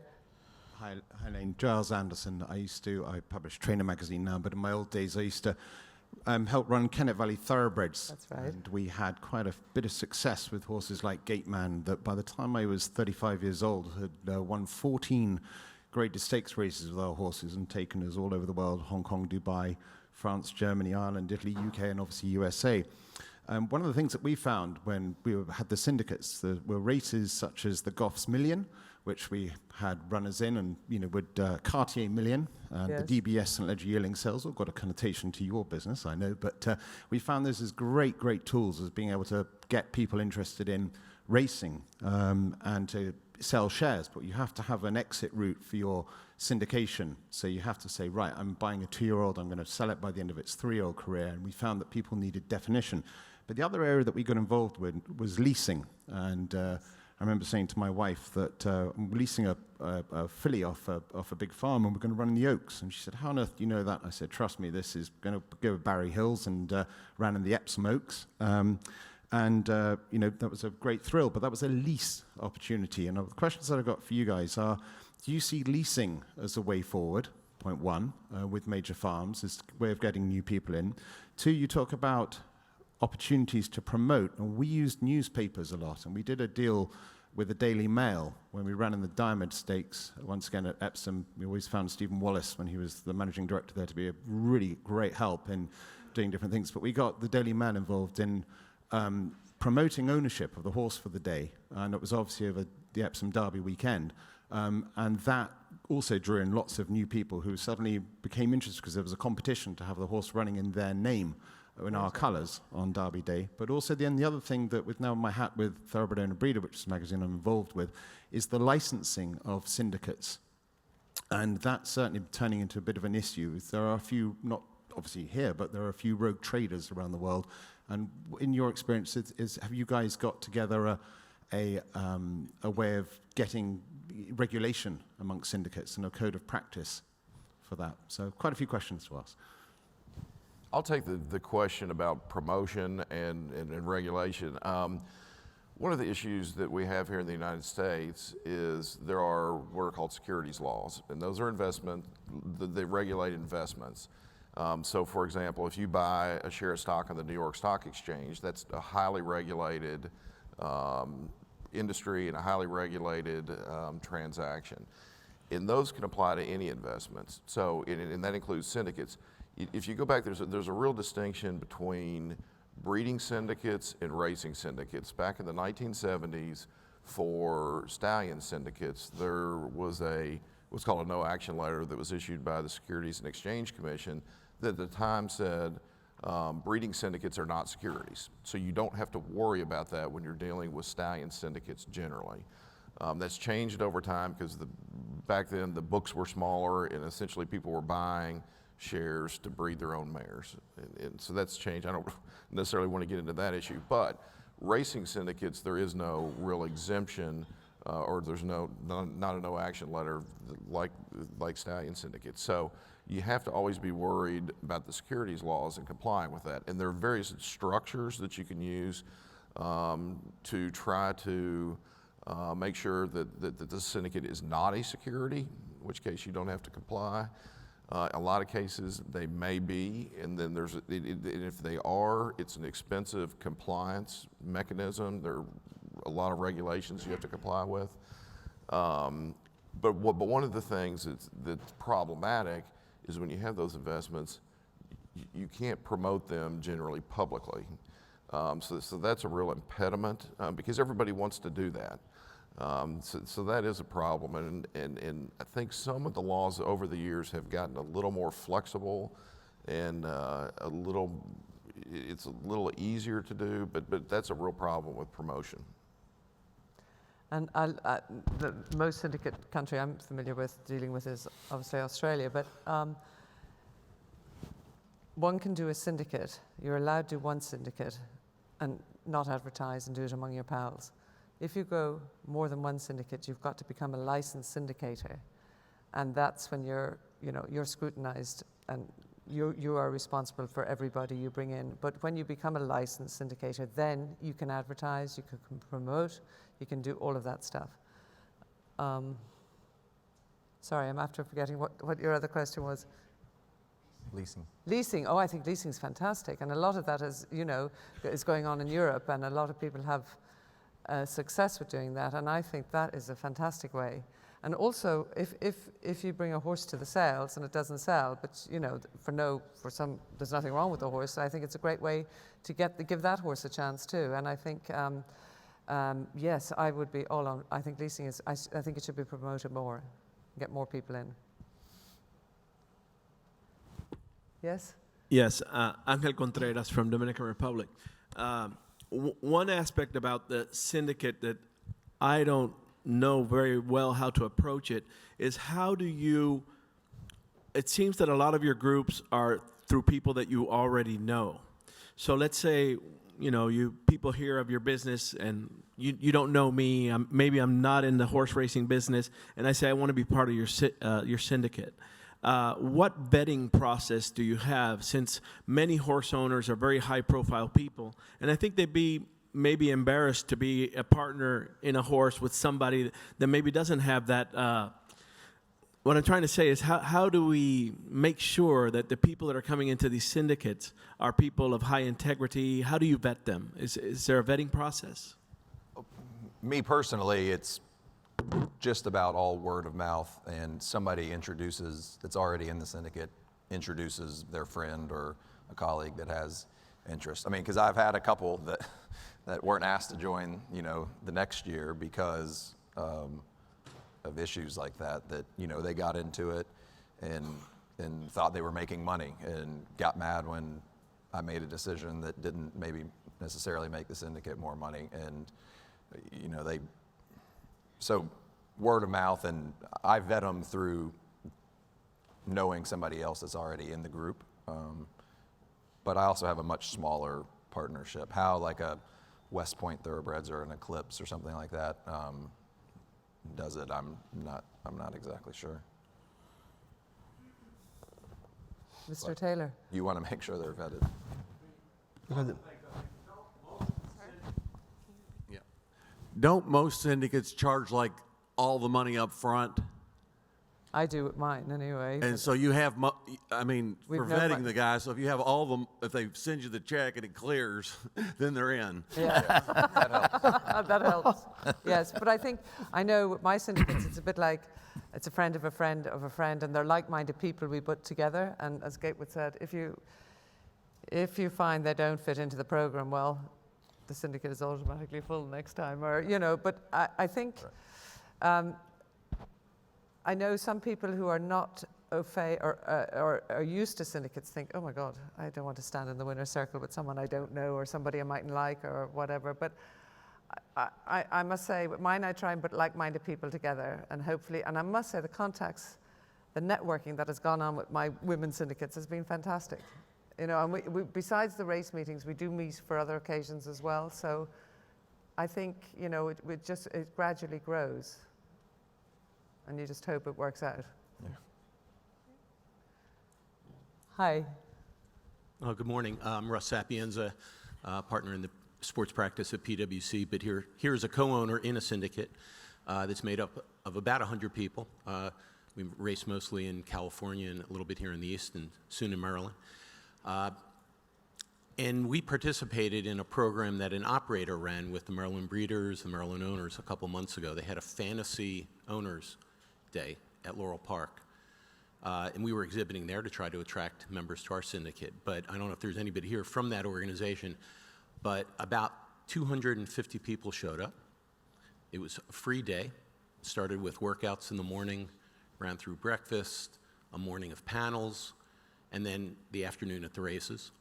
And what they also did was they assigned everybody who participated a horse that ran that day. And you, quote, owned the horse and gave you that experience of going into the paddock, if they won, going into the winner's circle. But on top of that, you not only own the horse for that day, you own it for the year. So come December 31st, the top 5 earners of those horses, probably 60 horses that ran that day, it's about 3 owners per horse. They will split a $50,000 pool of money that I think the breeders, Maryland Breeders, Maryland Owners, and Laurel put into a pot. So 60% will go to that first place horse. So each of those quote owners will get about $10,000, and it's keeping these people following that horse and experiencing it. They're going to be invited to every race that horse runs in, wherever they run, and they'll be treated like an owner for the day. That's fantastic. I thought it was a great idea. We're working on something at HRI in Ireland on a similar thing to do that, to lease, or not to give somebody a horse for a day or for a week or for a year. And I think it's fantastic because it introduces the game, doesn't it? It introduces from the stable yard to getting to the races, to the winners enclosure, to the not winners enclosure or whatever, but it gives you a very good education. Well, and I think those fantasy leagues, if you look at football, there are a lot of people that are in football fantasy leagues that may not even be interested in football, but the next thing you know, they become experts. Yeah. My youngest brother, for example, has a NASCAR fantasy league. I know absolutely nothing about NASCAR, but I did it this year just for fun. I now know a little bit about NASCAR, but I know a lot more than I did before. So I think those types of initiatives are very, very good for the sport. Yeah. Yes? Good morning. I'm Stephen Wallace. I had the privilege of being the custodian of the Epsom Derby for 13 years as managing director of Epsom. And the magic moment in 2005 when Motivated doubled the number of Derby winning owners in 2 minutes in the 200-year history of the race. On a side point, the best winner of that actually was the sculptor of the trophy, who I think his mortgage was paid off with the copies that he was allowed, we gave him license to make for the owners. My more serious point is syndicates are the future. We are seeing in Europe, and I'm hearing stories in America and South America and Australia, of how syndicates are the only growth area of racehorse ownership. They do, though, give problems to the racecourse operators in that, and I'm heartened by your comments on code of conduct, what we're finding in England, what syndicate managers are promising their subscribers or investors is not always deliverable by the racecourse. And there is work that I'm doing with Charlie Liverton of the Racehorse Owners Association in England at the moment to try and devise a hierarchy of owner benefits in an era when the owner's experience is a key part of keeping owners in the game, and it's easier to keep somebody in the game than find a new owner. So on the basis that you are running very successful syndicates between you on the panel, what do you think is the reasonable gift that a racecourse should give vast numbers of syndicate members in the spirit that the racecourses want to help, but they have to be able to deliver what you ask? You should answer because... You know, I don't know if I have an answer for that question, but I can tell you what you just referenced is an issue. Because depending on the size, you know, if you have 40 syndicate members, and let's just say you're running in a grade 1 somewhere, everybody's going to want to go, and everybody's going to want the best seats. They're going to want the paddock passes. Those things are limited, and so it's quite frankly, it's going to be up to the syndicate manager, it's the syndicate like Gatewood. Because you're right. I mean, I think the problem is that they promise what they can't deliver to get the people in. But it's all about vetting the people and just being honest and open and say, I'll try and get, you know, whatever it is I can get, the paddock passes, but you might not be able to bring your wife, but I'll get one per partner. Or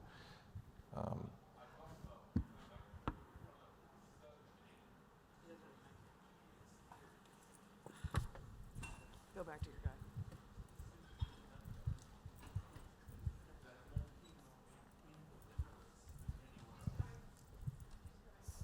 Sorry. The research that we've got in England that's quite recent, in fact, it's been done by the Racehorse Owners Association, not by ourselves, is that syndicate members, the key moment on a race day for them is actually access to the paddock, not the owner's bar or anywhere else. They want to be able to be seen by their friends as belonging in that ultimate moment of anticipation before the race.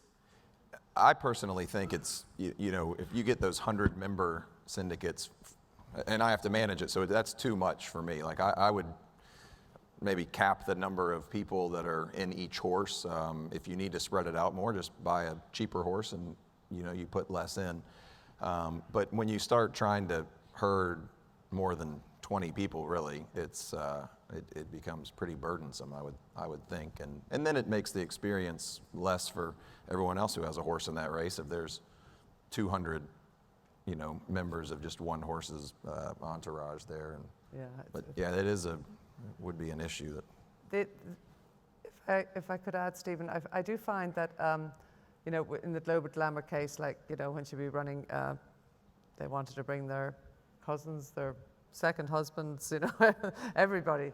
And as much as you want to accommodate for everybody, you can't. And I found the racetracks would give everybody an entrance pass, but they limited the amount of paddock passes. Well, they don't have paddock passes over there. They have a mounting yard, so of the amount of people that can go in there, and you just have to be ruthless. I think you can just say, you know, if you have a share, as you said, if you do 100 syndicates, it's impossible. But I think if you limit it to 20, 30 people, you know, not everybody's going to show up too, and I think that's a sizable amount to manage. But I think if the racecourse can provide entrance tickets for as much as they can, but limit the paddock passes, I really think once the owner has a runner, they're very happy to have that.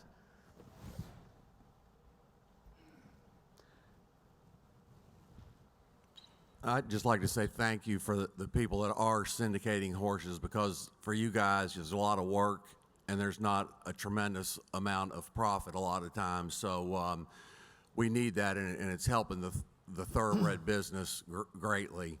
At TaylorMade, we have horse country in Lexington, Kentucky, And we just started a new experience called the People's Horse, where when somebody comes to TaylorMade, not very many of the people can buy a horse, but there's 3 mares that are going to be bred to California Chrome, and the people actually, when they sign up, we treat them like owners, and they get a digital and a real life experience.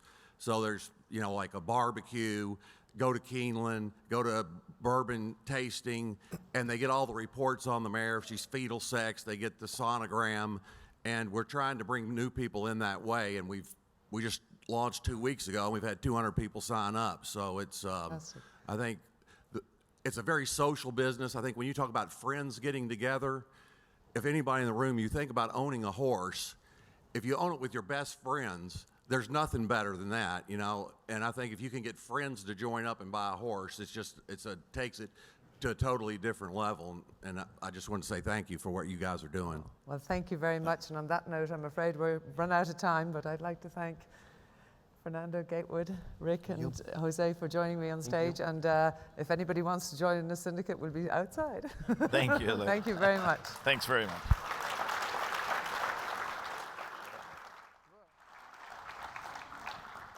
Yeah, and I can just speak for myself as a syndicate member with West Point Thoroughbreds. It has been a wonderful experience, and frankly, I do not have the means necessary to get into horse ownership in the traditional way. And this is great. It's just been a wonderful experience, and meeting like-minded people and getting out to the races, as our friend from Epsom mentioned, being in the paddock is quite a thrill. And I also want to quote John Asher. If you're from Kentucky, you probably know who John Asher is. He was the communications director at Churchill Downs, and he said something to me a long time ago that's just stuck in my head. And he said, once you get somebody's hands on a horse, you've got them. And that personal contact, that visceral contact, being around a horse is something that I think is the really best-selling item. They're just magnificent animals, and if you can get up close and personal with them, I think you've got a sale. I worked for NBC Sports for 25 years, and the one thing that I took away from that experience was the collaborative nature of a successful broadcast on television. Everybody has got to do their job, from the electrician to the announcer to the president of the network. All of those people have to collaborate to do a successful show. When I started working for NBC, I started working for them much earlier, but NBC started broadcasting the Kentucky Derby in the year 2001. And so the market research people went out and they did their research about who exactly watches the Kentucky Derby. And the result was astonishing to many people. The majority of the people that watch the Kentucky Derby on television are women. And so the marketing people gave that information to the executives, who gave that information to the producers. And the producers changed the content of the Kentucky Derby show. It's a 2.5-hour show for a 2-minute horse race. And some people just didn't care for that attitude about changing the content with so much focus on what women were interested in the event. Horse players wanted to know about exacta payoffs, track biases, all the arcane things that go into handicapping a horse race. Well, they readjusted their programming. 45 minutes of the show was basically directed toward that event as a horse race you can bet on. But the other hour and 45 minutes are about the event. And the results have been astonishing. This year, the Kentucky Derby broadcast was 12% higher, the ratings 12% higher than they were last year, which is phenomenal. That doesn't happen in the current environment of viewership on television. More astonishing was that this year's ratings on the Kentucky Derby were the highest they have been since 1989. In 1989, there were, I don't know, 5 or 6 stations on television. Now 500 or 600. So that's an astonishing statistic, and it just goes back to everybody doing their job, including the network executives. And we're going to be hearing from him in just a moment. We'll learn more about NBC Sports from one of my old bosses, John Miller. He's the president of sports programming for NBC. And we'll be also listening to Evan Hammonds a little bit later from the Blood Horse magazine. But now my old boss, John Miller. John.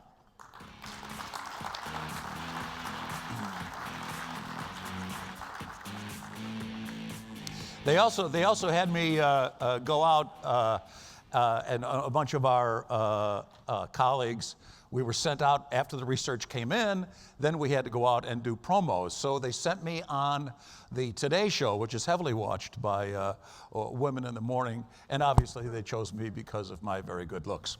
Okay. John, good to see you. Sit over here. I mean, I'll just wait and go up. Thank you, Tom, and thanks everyone for being here. I realize that you get invited to an event like this and people introduce you, and I often think of that old Bob Hope line, if my father were here, he would have been proud, and if my mother were here, she would have believed it. So there are a lot of people who contribute to the success of NBC Sports and NBC Sports horse racing coverage. I thought what I would do is, since there's a large group of you that are here that are international and may not be familiar with the NBC Sports folio, we put together a tape that we like to show a lot of our partners and our affiliate partners as well as clients to kind of give a quick overview of what NBC Sports is. This is something that we did a few weeks ago. We actually showed this to some folks before the Derby last week, so it still has the 2016 Derby result in it. But if you'd roll that tape, this is a quick overview of what NBC Sports is.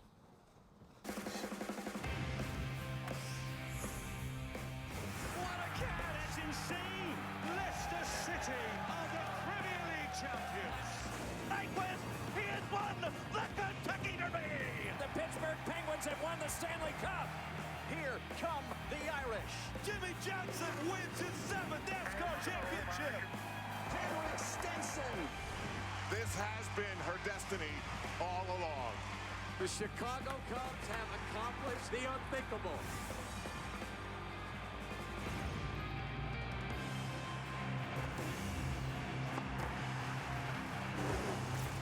This is the NBC Sports Group.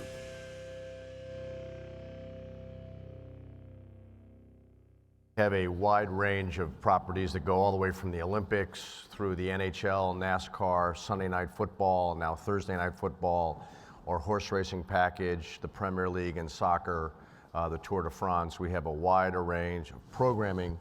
And as you can see here, this will show you the type of properties that we invest in. We're very particular about the properties that we acquire. We think it's important that we have exclusivity wherever possible and where we can super serve the fan. So you won't see NBC Sports investing in a lot of sports that get commoditized. You won't see us, for example, to be heavily into things like college basketball or Major League Baseball, where it has to be shared among multiple different partners. Instead, we try to find properties like the NHL, like the Premier League, like horse racing, like the Olympics, where we can do a deep dive and super serve that fan. So this is an example of the programming that we have. We're also big fans of long-term partnerships. And as you can see on this slide, the majority of our deals reach well into the next decade. On our horse racing deals are at the top of that list. Our Derby deal is a 10-year deal that goes all the way out to 2025. Our Olympic deal goes out to 2032. Our Ryder Cup deal, which is one of the great events in all of sports, much less golf, goes out to 2030.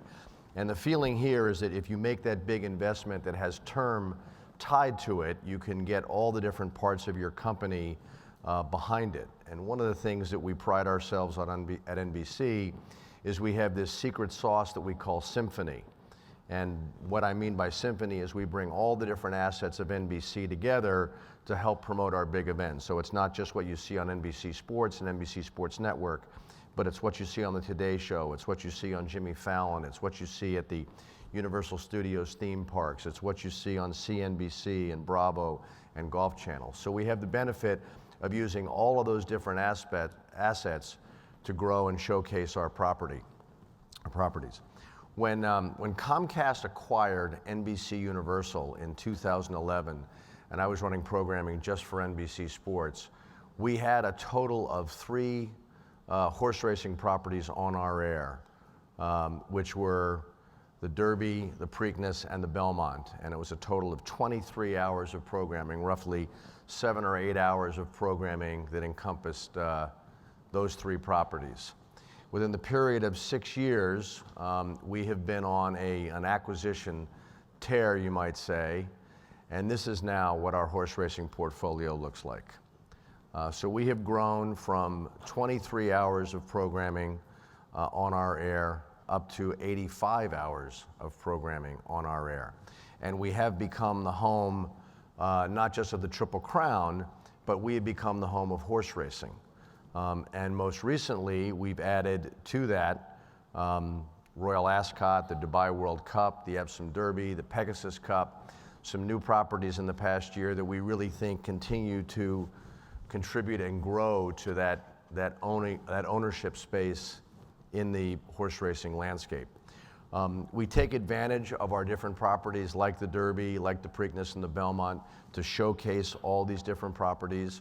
Here's a quick example of a sizzle piece that we ran in the Derby 2 weeks ago that we'll run again tomorrow in the Preakness, and we'll follow up within 3 weeks at the Belmont.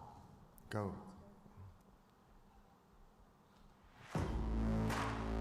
While many wait for that first Saturday in May,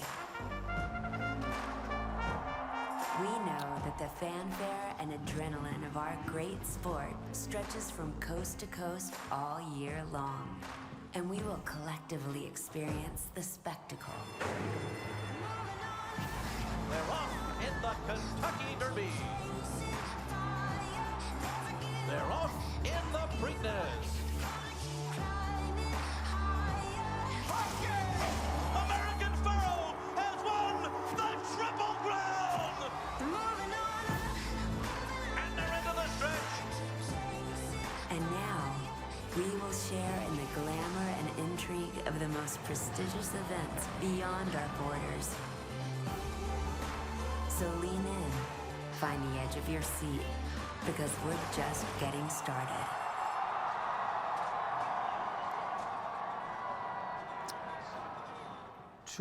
Two important points I'm going to make before I sit down with Evan are that we now have horse racing in every month of the year with the exceptions of December and February. And I would imagine if we could find the right properties for those 2 months, we'd find a way to get those on as well. And the other thing that I want to mention that I think is really important and unique to this sport is that horse racing aligns itself with storytelling unlike any other sport that's out there. And the closest sport and the closest event that I would compare it to is the Winter and Summer Olympics, where they come along every 2 years. You have these great storytelling opportunities about the athletes and their struggle and their strive to become the best. And that's what horse racing does as well. And I think that's one of the things that we're finding with this increased popularity, the increased ratings growth, the increased acceptance, and people finding out to be so passionate about it. So we think horse racing has an incredibly bright future. We're very bullish on it. And while people used to say to me, well, you know, horse racing and boxing and baseball used to be really big in this country, horse racing is taken a step forward while boxing and baseball, unfortunately, have kind of remained in the shadows. And I think it's a very exciting time for all of us. So I congratulate all of you for your enthusiasm and your investment in the business as well. Ladies and gentlemen, please welcome to the stage Evan Hammonds.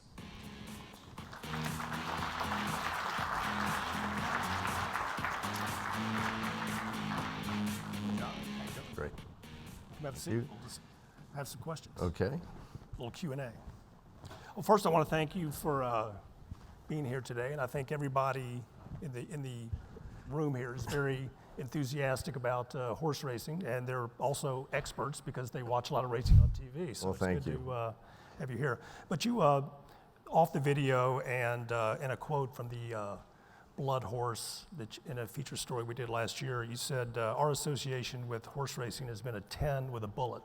And I just wanted to let you expand upon that.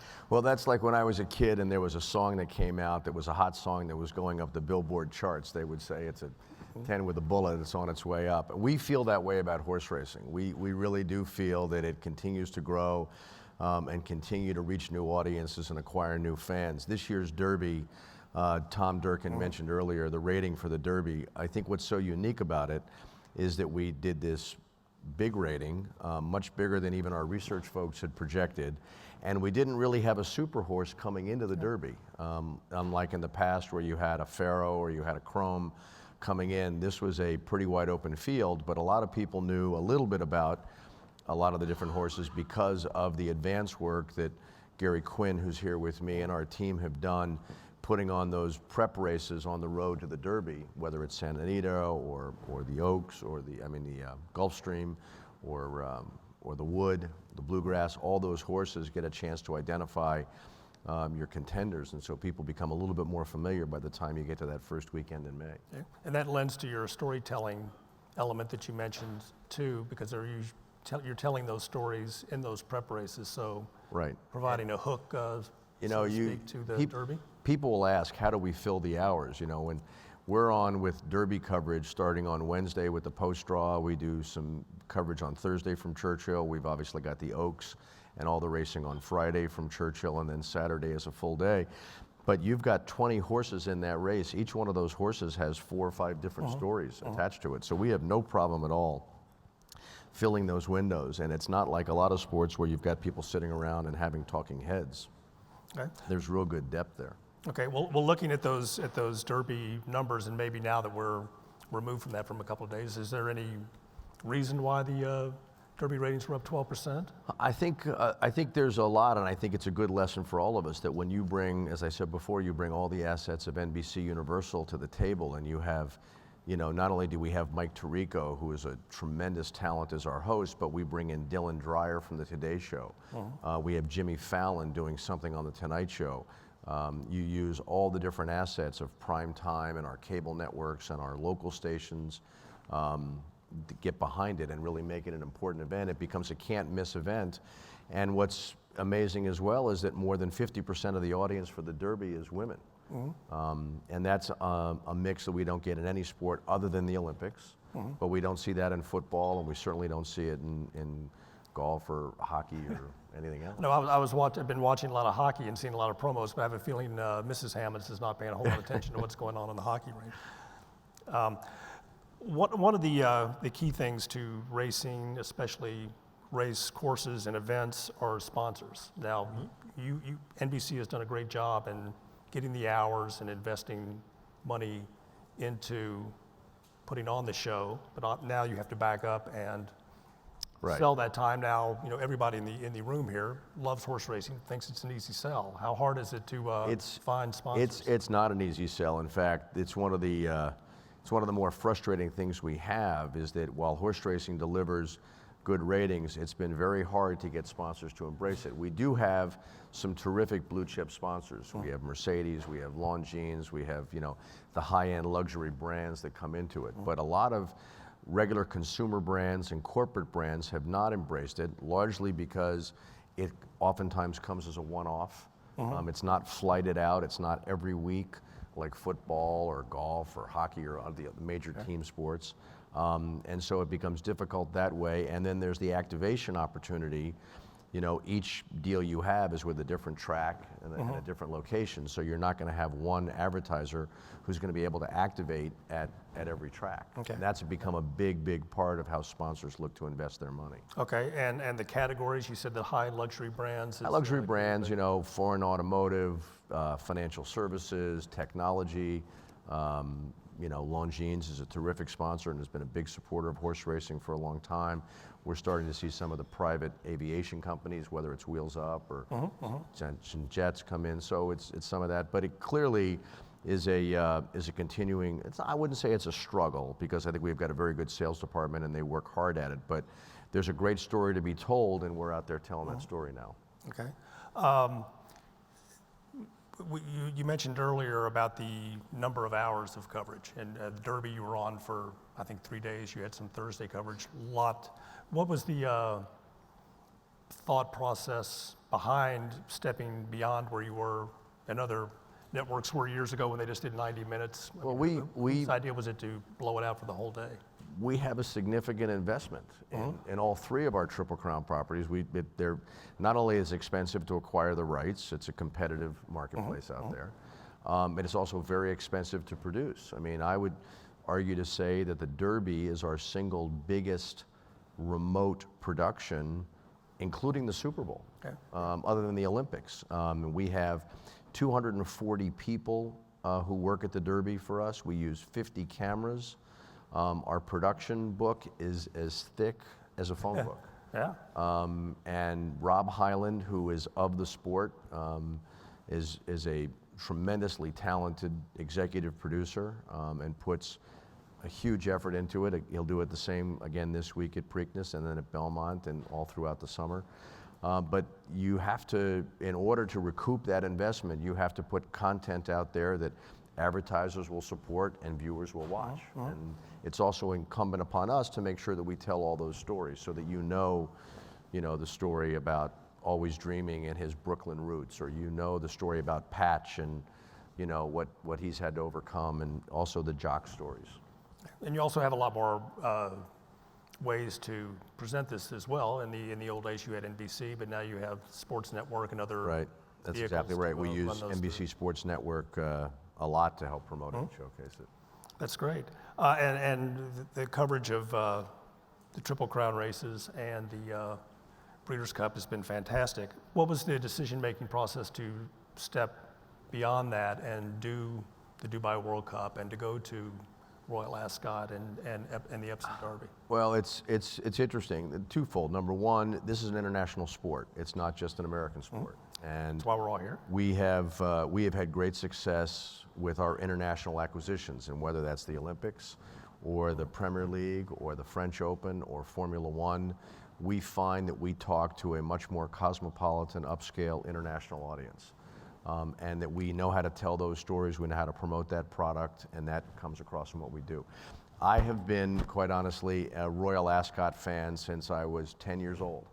And I first heard about it when I saw My Fair Lady, and I said, well, what is this event, Yeah. But then I started to do more research, and quite honestly, we pursued it for quite a few years, unsuccessfully, until finally we had a breakthrough this year, and Gary Quinn, who's here, really did a tremendous job helping us get this property. And I think what's unique about it is because of all the pomp and circumstance that goes on at Ascot, we have the Today Show engaged. So as you know, the Queen makes her appearance every day promptly at 2 o'clock, and the green coats, not the green jackets, as I was told by certain Augusta members. It's not the green jackets, it's the green coats.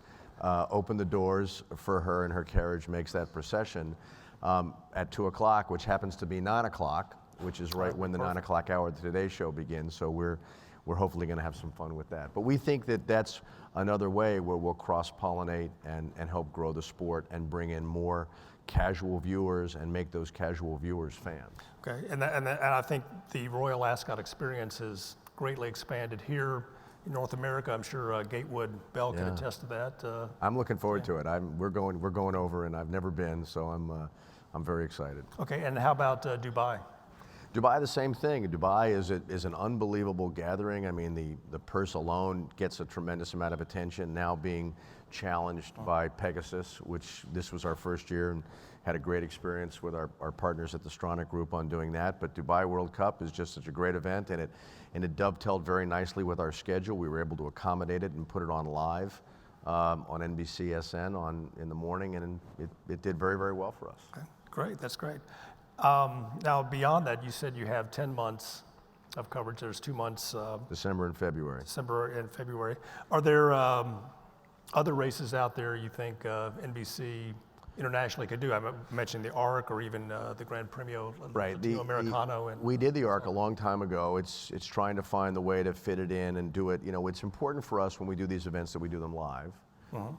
We have a big commitment to the Premier League and to Formula One, so sometimes there are conflicts. Fortunately for us, Dubai didn't conflict. We looked at the Melbourne Cup, and we're very close to acquiring the Melbourne Cup, but the problem with that is that we, in this country, with the investment that we make in the sport, we can't bifurcate our rights, which means we can't have the broadcast appear one place and then have it appear someplace else on a competitor on a streaming or digital basis. That just doesn't work for us. That cannibalizes the audience and detracts from our investment. So our hope is that down the road we could possibly get the Melbourne Cup on and look to add some more. But we're very bullish on the sport. We're investing. We're kind of, I say, we're putting our money where our mouth is. Okay, well, hopefully it's paying off. I know everybody here in the building appreciates the efforts there.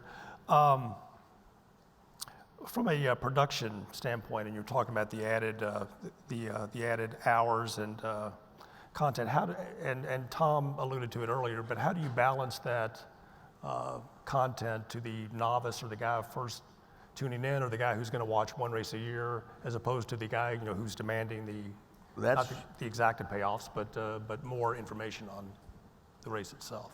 We had 14 talent working the Derby this past, 2 weeks ago.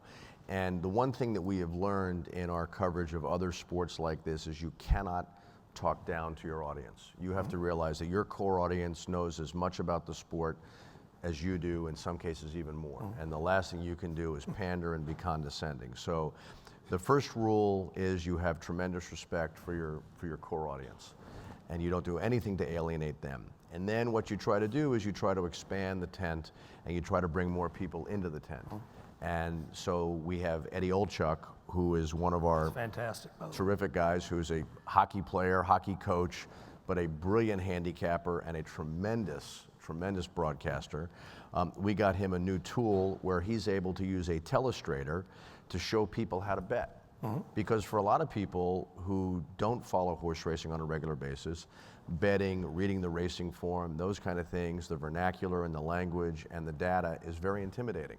And they don't know how to bet. And so this way he's able to teach them that. So he's somebody that they're comfortable with. He shows them how easy it is to place a bet and what you have to do and the language you have to say. And I think it's going to result in a lot more people opening up ADW accounts and being more comfortable with betting that way. So we do it along those ways. And then there's the Dylan Dreyer talking about fashion pieces, or there's Randy Moss, who does such a great job of getting into the stories behind the game. And then we have experts like Jerry Bailey and Donna Brothers. I mean, we really have, and Lafitte, we have such a great team of people working this. And now having Mike Tirico, leading the charge as someone who people see on Sunday Night Football and Thursday Night Football and on the Ryder Cup, and he's our Olympic host now. To basically have your Olympic host be your Triple Crown host is a real blessing. And I think a lot of industry people too are so focused on the race, they don't focus on the event. And obviously I'm assuming that's a big part of your sponsors'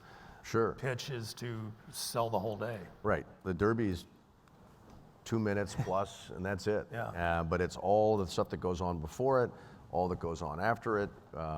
We've convinced, for example, our partners at the NHL to move a playoff game so that it goes right up against the end of the Derby. So we take that audience, and it really works out well for everybody. But you haven't introduced fashion to hockey not yet. Yet. Or not yet, but that's... not yet. Designer false teeth. We'll get to that a little later. Thing. Okay, well, as the managing editor of the magazine, I'm a production geek, and you mentioned it a little bit before, but I would like to just kind of get a rundown of what it takes to put on the Derby or Royal Ascot, as far as the number of cameras, the quality of the cameras, the man hours. This kind of HD television has really been a blessing for horse racing. Because you can now, the speed of the horses comes across, and the bright colors and these exceptional athletes, and I consider both the jocks and the horses incredible athletes. So that kind of technology has really been a boon. I know that 4K is on the horizon. We're still waiting for more and more. I don't even know what that is. So. Well, what most television that we watch now, if you watch in HD, is in a what's either known as 720 or 1080 pixels. Okay. 4K is just 4 times that to make it even more crystal clear. But if you watch on your phone now, you're watching it high-def pictures. And so the cameras and the equipment that we use is very expensive. The sound is critical. Audio is a big part of what we do. And if you're not at the Preakness this weekend, or if you're in front of a television and have a chance, really pay attention to how good the audio is, and you'll actually hear the talk when the horses get in the gates, and you'll hear, you know, the banter, and you'll hear what's going on, and you can actually hear the pounding on the track. So those kind of things really enhance the broadcast, and I think that we spend a lot of time doing that, and having Rob Hyland as the executive producer, who's won multiple Emmy Awards, multiple Eclipse Awards for his efforts, it really pays off. And so that when Derby time comes, and this whole season, this whole Triple Crown season comes, people know that they're going to be treated to a real spectacular, and they tune in, and we encourage Derby parties, and we encourage people to get together and get dressed, whether you come to Louisville, or you come to Baltimore, or you're sitting in Cincinnati or Denver, or wherever you may be, to really embrace it. Okay, and then the cameras as well, like the overhead Everything. views. We I think have those are aerial fantastic. cameras. We have blimps. We have stationary planes. We have jib cameras. We have cameras planted along the track, in the turf, pretty much everywhere you can imagine. Okay, and on the production side, having walked Churchill Downs, for years, covering you have a whole compound there. I mean, I don't know how many acres you have of trucks and people and. We have a compound that we are quite honestly outgrowing, and it's a constant challenge because now we do so much digitally and we do so much socially between Snapchat and Instagram and BuzzFeed and Vox. We have a whole social group out there posting stories constantly.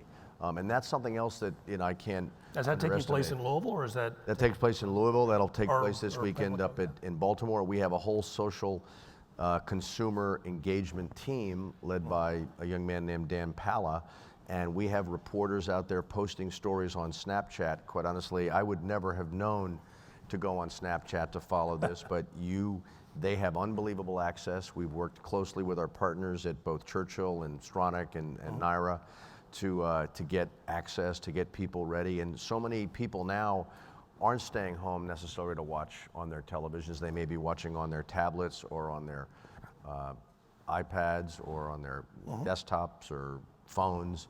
And this way we can touch even more people. Yeah. Or they'll watch the race at home, but during the day they're doing this, doing that, and not checking their phones. So there's a lot of ways for NBC to touch. And it's become a real fan engagement opportunity, which has been great. It's great. Well, fantastic. I want to thank you very much. I know we probably have a lot of questions. I know we have one question from yesterday. Okay. And I know my friend Matt's over here. He's already got his hand up, but I just want to know if you wanted to run through what you brought up yesterday. And I'm not really sure that's John's area of expertise, but I'm sure he'll have an answer for it. Help if I can. And then we'll have other people. I'm sure there's other questions from the audience. Well, my name is Matt Skenberg, and I do something as strange today as publish a horse racing magazine, Global.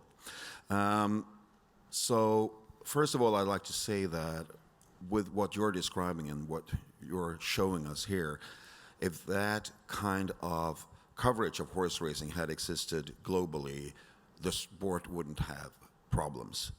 I think with the exception for maybe the UK and Australia, there is nothing even coming close to what you are doing. It's amazing. But still, it is a global world. People today take part in things that happens all over. Unfortunately, all these fantastic productions are not available to people outside of the US. I tried desperately to watch the Kentucky Derby the other week, and I was Googling. I was like on all social media groups, like, where do you guys go? And people were referring to me to all kind of weird sites where you would log in and give your credit card to someone. And it was like there was barbed wire in front of a store, like, don't come in here. And I have money, I will pay. And it's like, no, you can't. I even got the NBC Sports app for my Apple TV. And I got it, and I got an account, but since I was in Europe, I was advised to watch Welsh rugby. Right. So here's a story, Mats, and I apologize for that, and I thank you for your kind words. We do not, the Derby, try as we might, has not been successful in getting a terrestrial linear broadcast deal in Sweden. We've offered it and have not gotten any broadcasters to take it. The Derby is available on a streaming basis on the NBC Sports app, but it's geo-blocked by country. So I probably shouldn't say this too loud, but if you're watching through a VPN or an internet provider on Wi-Fi, it's geo-blocked. But if you're like me, I happened to be in Paris a couple years ago when Faro won the Triple Crown. I had to be at the French Open for meetings, and I was in Harry's bar watching it on my phone using my data feed. So I was watching it, using it like it was a regular phone feed, and I was able to watch it that way because they don't know where you are. There's no way to geo-block a phone signal. Unfortunately, at $10 a minute, it became an expensive watch, but I had to deal with my CFO on that, so but I apologize. But you're right, but we're trying to make it as available as much as we can. We are pushing it out there to distribute it internationally as much as we can, and obviously our sports app has all of our property on it. So that's how it would have to work. Okay, now is that an issue with Almost all racing, but you have to almost do it with- every property. Every property is geo-blocked because that home country has their own. You know, in the UK, you have to go through UK provider Sky, and in France, it might be Canal Plus or someone like that. So they block our signal because they want you to go through their means. Just like here, we do the same thing. If you want to watch the Premier League, you have to watch it on NBC. You can't watch Sky's coverage or BT's coverage here. But that doesn't have anything to do with, say, Churchill Downs or Maryland Jockey Club or Belmont Park, or It has nothing to do with the tracks. It's all a question of the terrestrial providers. Okay, I'm sure. Oh, we got lots of hands up. Okay. I want to second Matt's comment. Julien Leperoux's mother, and he was riding the favorite in the Kentucky Derby, Classic Empire. I tried to help her with the VPN because unfortunately the Kentucky Derby was not being shown on French television. And we had 3 French-born riders in the Kentucky Derby. He did a great feature, by the way. Lafitte Pincay did a great feature. And there are definitely people interested in seeing it either digitally or going around the geolocation. Yeah, no, I know it's hard, frustrating. We have offered it to those countries all over the world, and some take it, and a lot still don't. So it becomes a continuing issue. Okay. Yeah. See where the microphone's going. Up front. Peter Barnett, Melbourne, Australia. Just going back to that blocking issue, is wagering. Quarantining of wagering within a country also an issue that you can't access the picture? I'm not familiar with that. I don't know how that works. I know that the betting here through the different ADWs here is restricted here. I'm not sure how it works when you get outside the U.S. borders. I'm sure there are different rules and laws in different countries. Okay. Hi. Ali Vance from CNN International and At the Races in the UK. You talk about telling the stories, and I think NBC do an amazing job at telling the stories behind the races and the jockeys and the trainers and everything. But how do you balance those stories with live coverage on the day? For example, on the Kentucky Derby Day, how much commitment do you have to show the other races, the supporting races, rather than it all be about the Derby and it all be about the stories behind the Derby? We show the entire card. We come on the air at noon on Derby Saturday, and we'll take all the races leading up to the Derby, and we'll intersperse. We'll tell the story of that race. We'll show that race. We'll do some handicapping on some of the smaller races, but for the most part, it's all building towards that big moment at 6:30 when the horses are put in the gates. But we have to balance showing those races, which we do, and then the storytelling.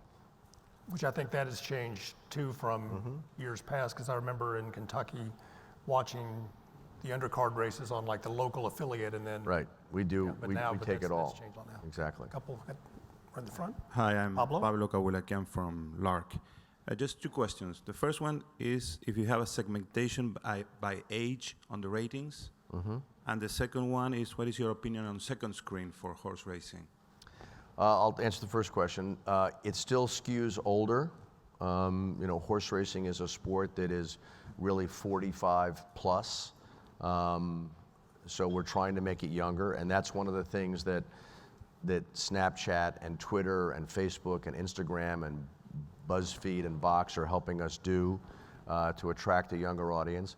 We think the second screen experience is great. Rarely do people sit at home anymore and just watch the television. So you can watch it on the biggest screen possible, and then you can be wagering on your phone and getting data and getting more information. So we think it's a very valuable tool, and we're trying to engage and support that as much as possible within our own technology groups.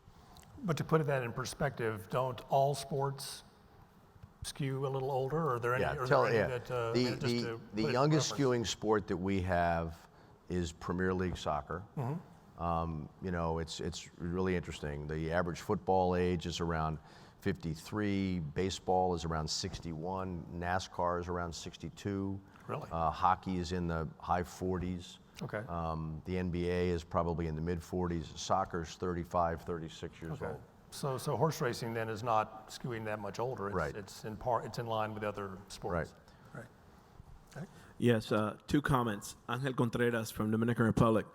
As far as the quality of your content, I would say it's because they do their homework. I remember one time when Joel Rosario, who's a Dominican writer, was going to ride in the Derby for the first time. I got a call from a producer in New York and said, I'm hired from NBC to do a story on Rosario. I arrive in Dominican Republic tomorrow. Can you help me out? And so we were able to take him to Joel's family, from very humble upbringings. And the other thing is, well, congratulations for doing your homework. The other thing is that, shameless plug, if you don't want those cameras to rust in December, the Clásico del Caribe, which is like a Breeders' Cup, it's like a Breeders' Cup for Caribbean horse racing and the Hispanic racing community. We're going to have it for the first time at Gulfstream Park, who put on a wonderful show. Oh, wow. And I'm sure Tim Ritvo and Mike Rogers and them could tell you a little bit about it, and I'm sure they'll be happy to have you. Well, that's great. They're great partners, and that's good to hear. They'll bend your ears tomorrow. That's okay. That's good. Good. It's more. Have one more. Duncan. Hers, not mine. If you were the ruler of racing, what would you tell us to do to make us a better sell to your sponsors? I think the most important thing that we have found in getting sponsors to engage and to invest big money is to be able to give them activation benefits and to be able to tie the experience on the track, on the day of racing, and the lead up to the races to that. The Breeders' Cup has done a terrific job with that, with their ability to get sponsors, get those sponsors in early. We've got a lot of programming in that Belmont to Breeders' window. We have close to a dozen races that will come on our air before we get to Breeders' Cup. So I think that the thing is to get sponsors engaged is to show them the value proposition, but let them know you're just not buying a 30-second spot on a race and that's going to be it. You're going to have signage at the track. You're going to have hospitality opportunities. You're going to have mentions on the digital opportunities. So you can really show them a way that they can activate their sponsorship, because that's what other big properties out there are doing. Horse racing, the tracks aren't competing with one another. The tracks are competing with Major League Baseball and the NBA and the PGA Tour and tennis and all these other sports that are out there looking for sponsors, dollars, and investment. And that's what you have to model yourself after. You have to go at it the same way these other big properties do. Great. Well, I'd like to thank everybody. We're getting a little cue here. I'd like to thank John for being here. It's been very informative. Thank you very much. Thanks for having me. Thank you. Okay. Very fascinating, very emotional. Thank you, guys. Muy fascinante, muy emocionante, muy informativo. A los dos panelistas y gracias a ustedes. It's time for our first coffee break of the day. But before we release everyone for 25 minutes, only I'd like to remind you to visit the exhibited area, which you can get the front door at the back of the room. And also the door through the rear wall, which illuminate for you to see. Aboard all, join me thanking our Coffee Break Sport Maryland Arts Breeders Association. See you back in 25 minutes. Queremos agradecer a la Asociación de Criadores de Maryland por el patrocinio de nuestro café en este momento y esperemos que todos lo disfruten. Thank you. We'll be back in 25 minutes. The best horses start in Maryland. Help spread the word. Join Maryland Horse Breeders Association. We grow horses. Visit MarylandThoroughbred.com for details. Every morning in Maryland, a new day dawns on more than 16,000 horse farms. From the mountains to the ocean and all along the Chesapeake Bay, new life surges from paddock to field to track, energizing the O-Line State's grandest sport. Maryland, we grow horses.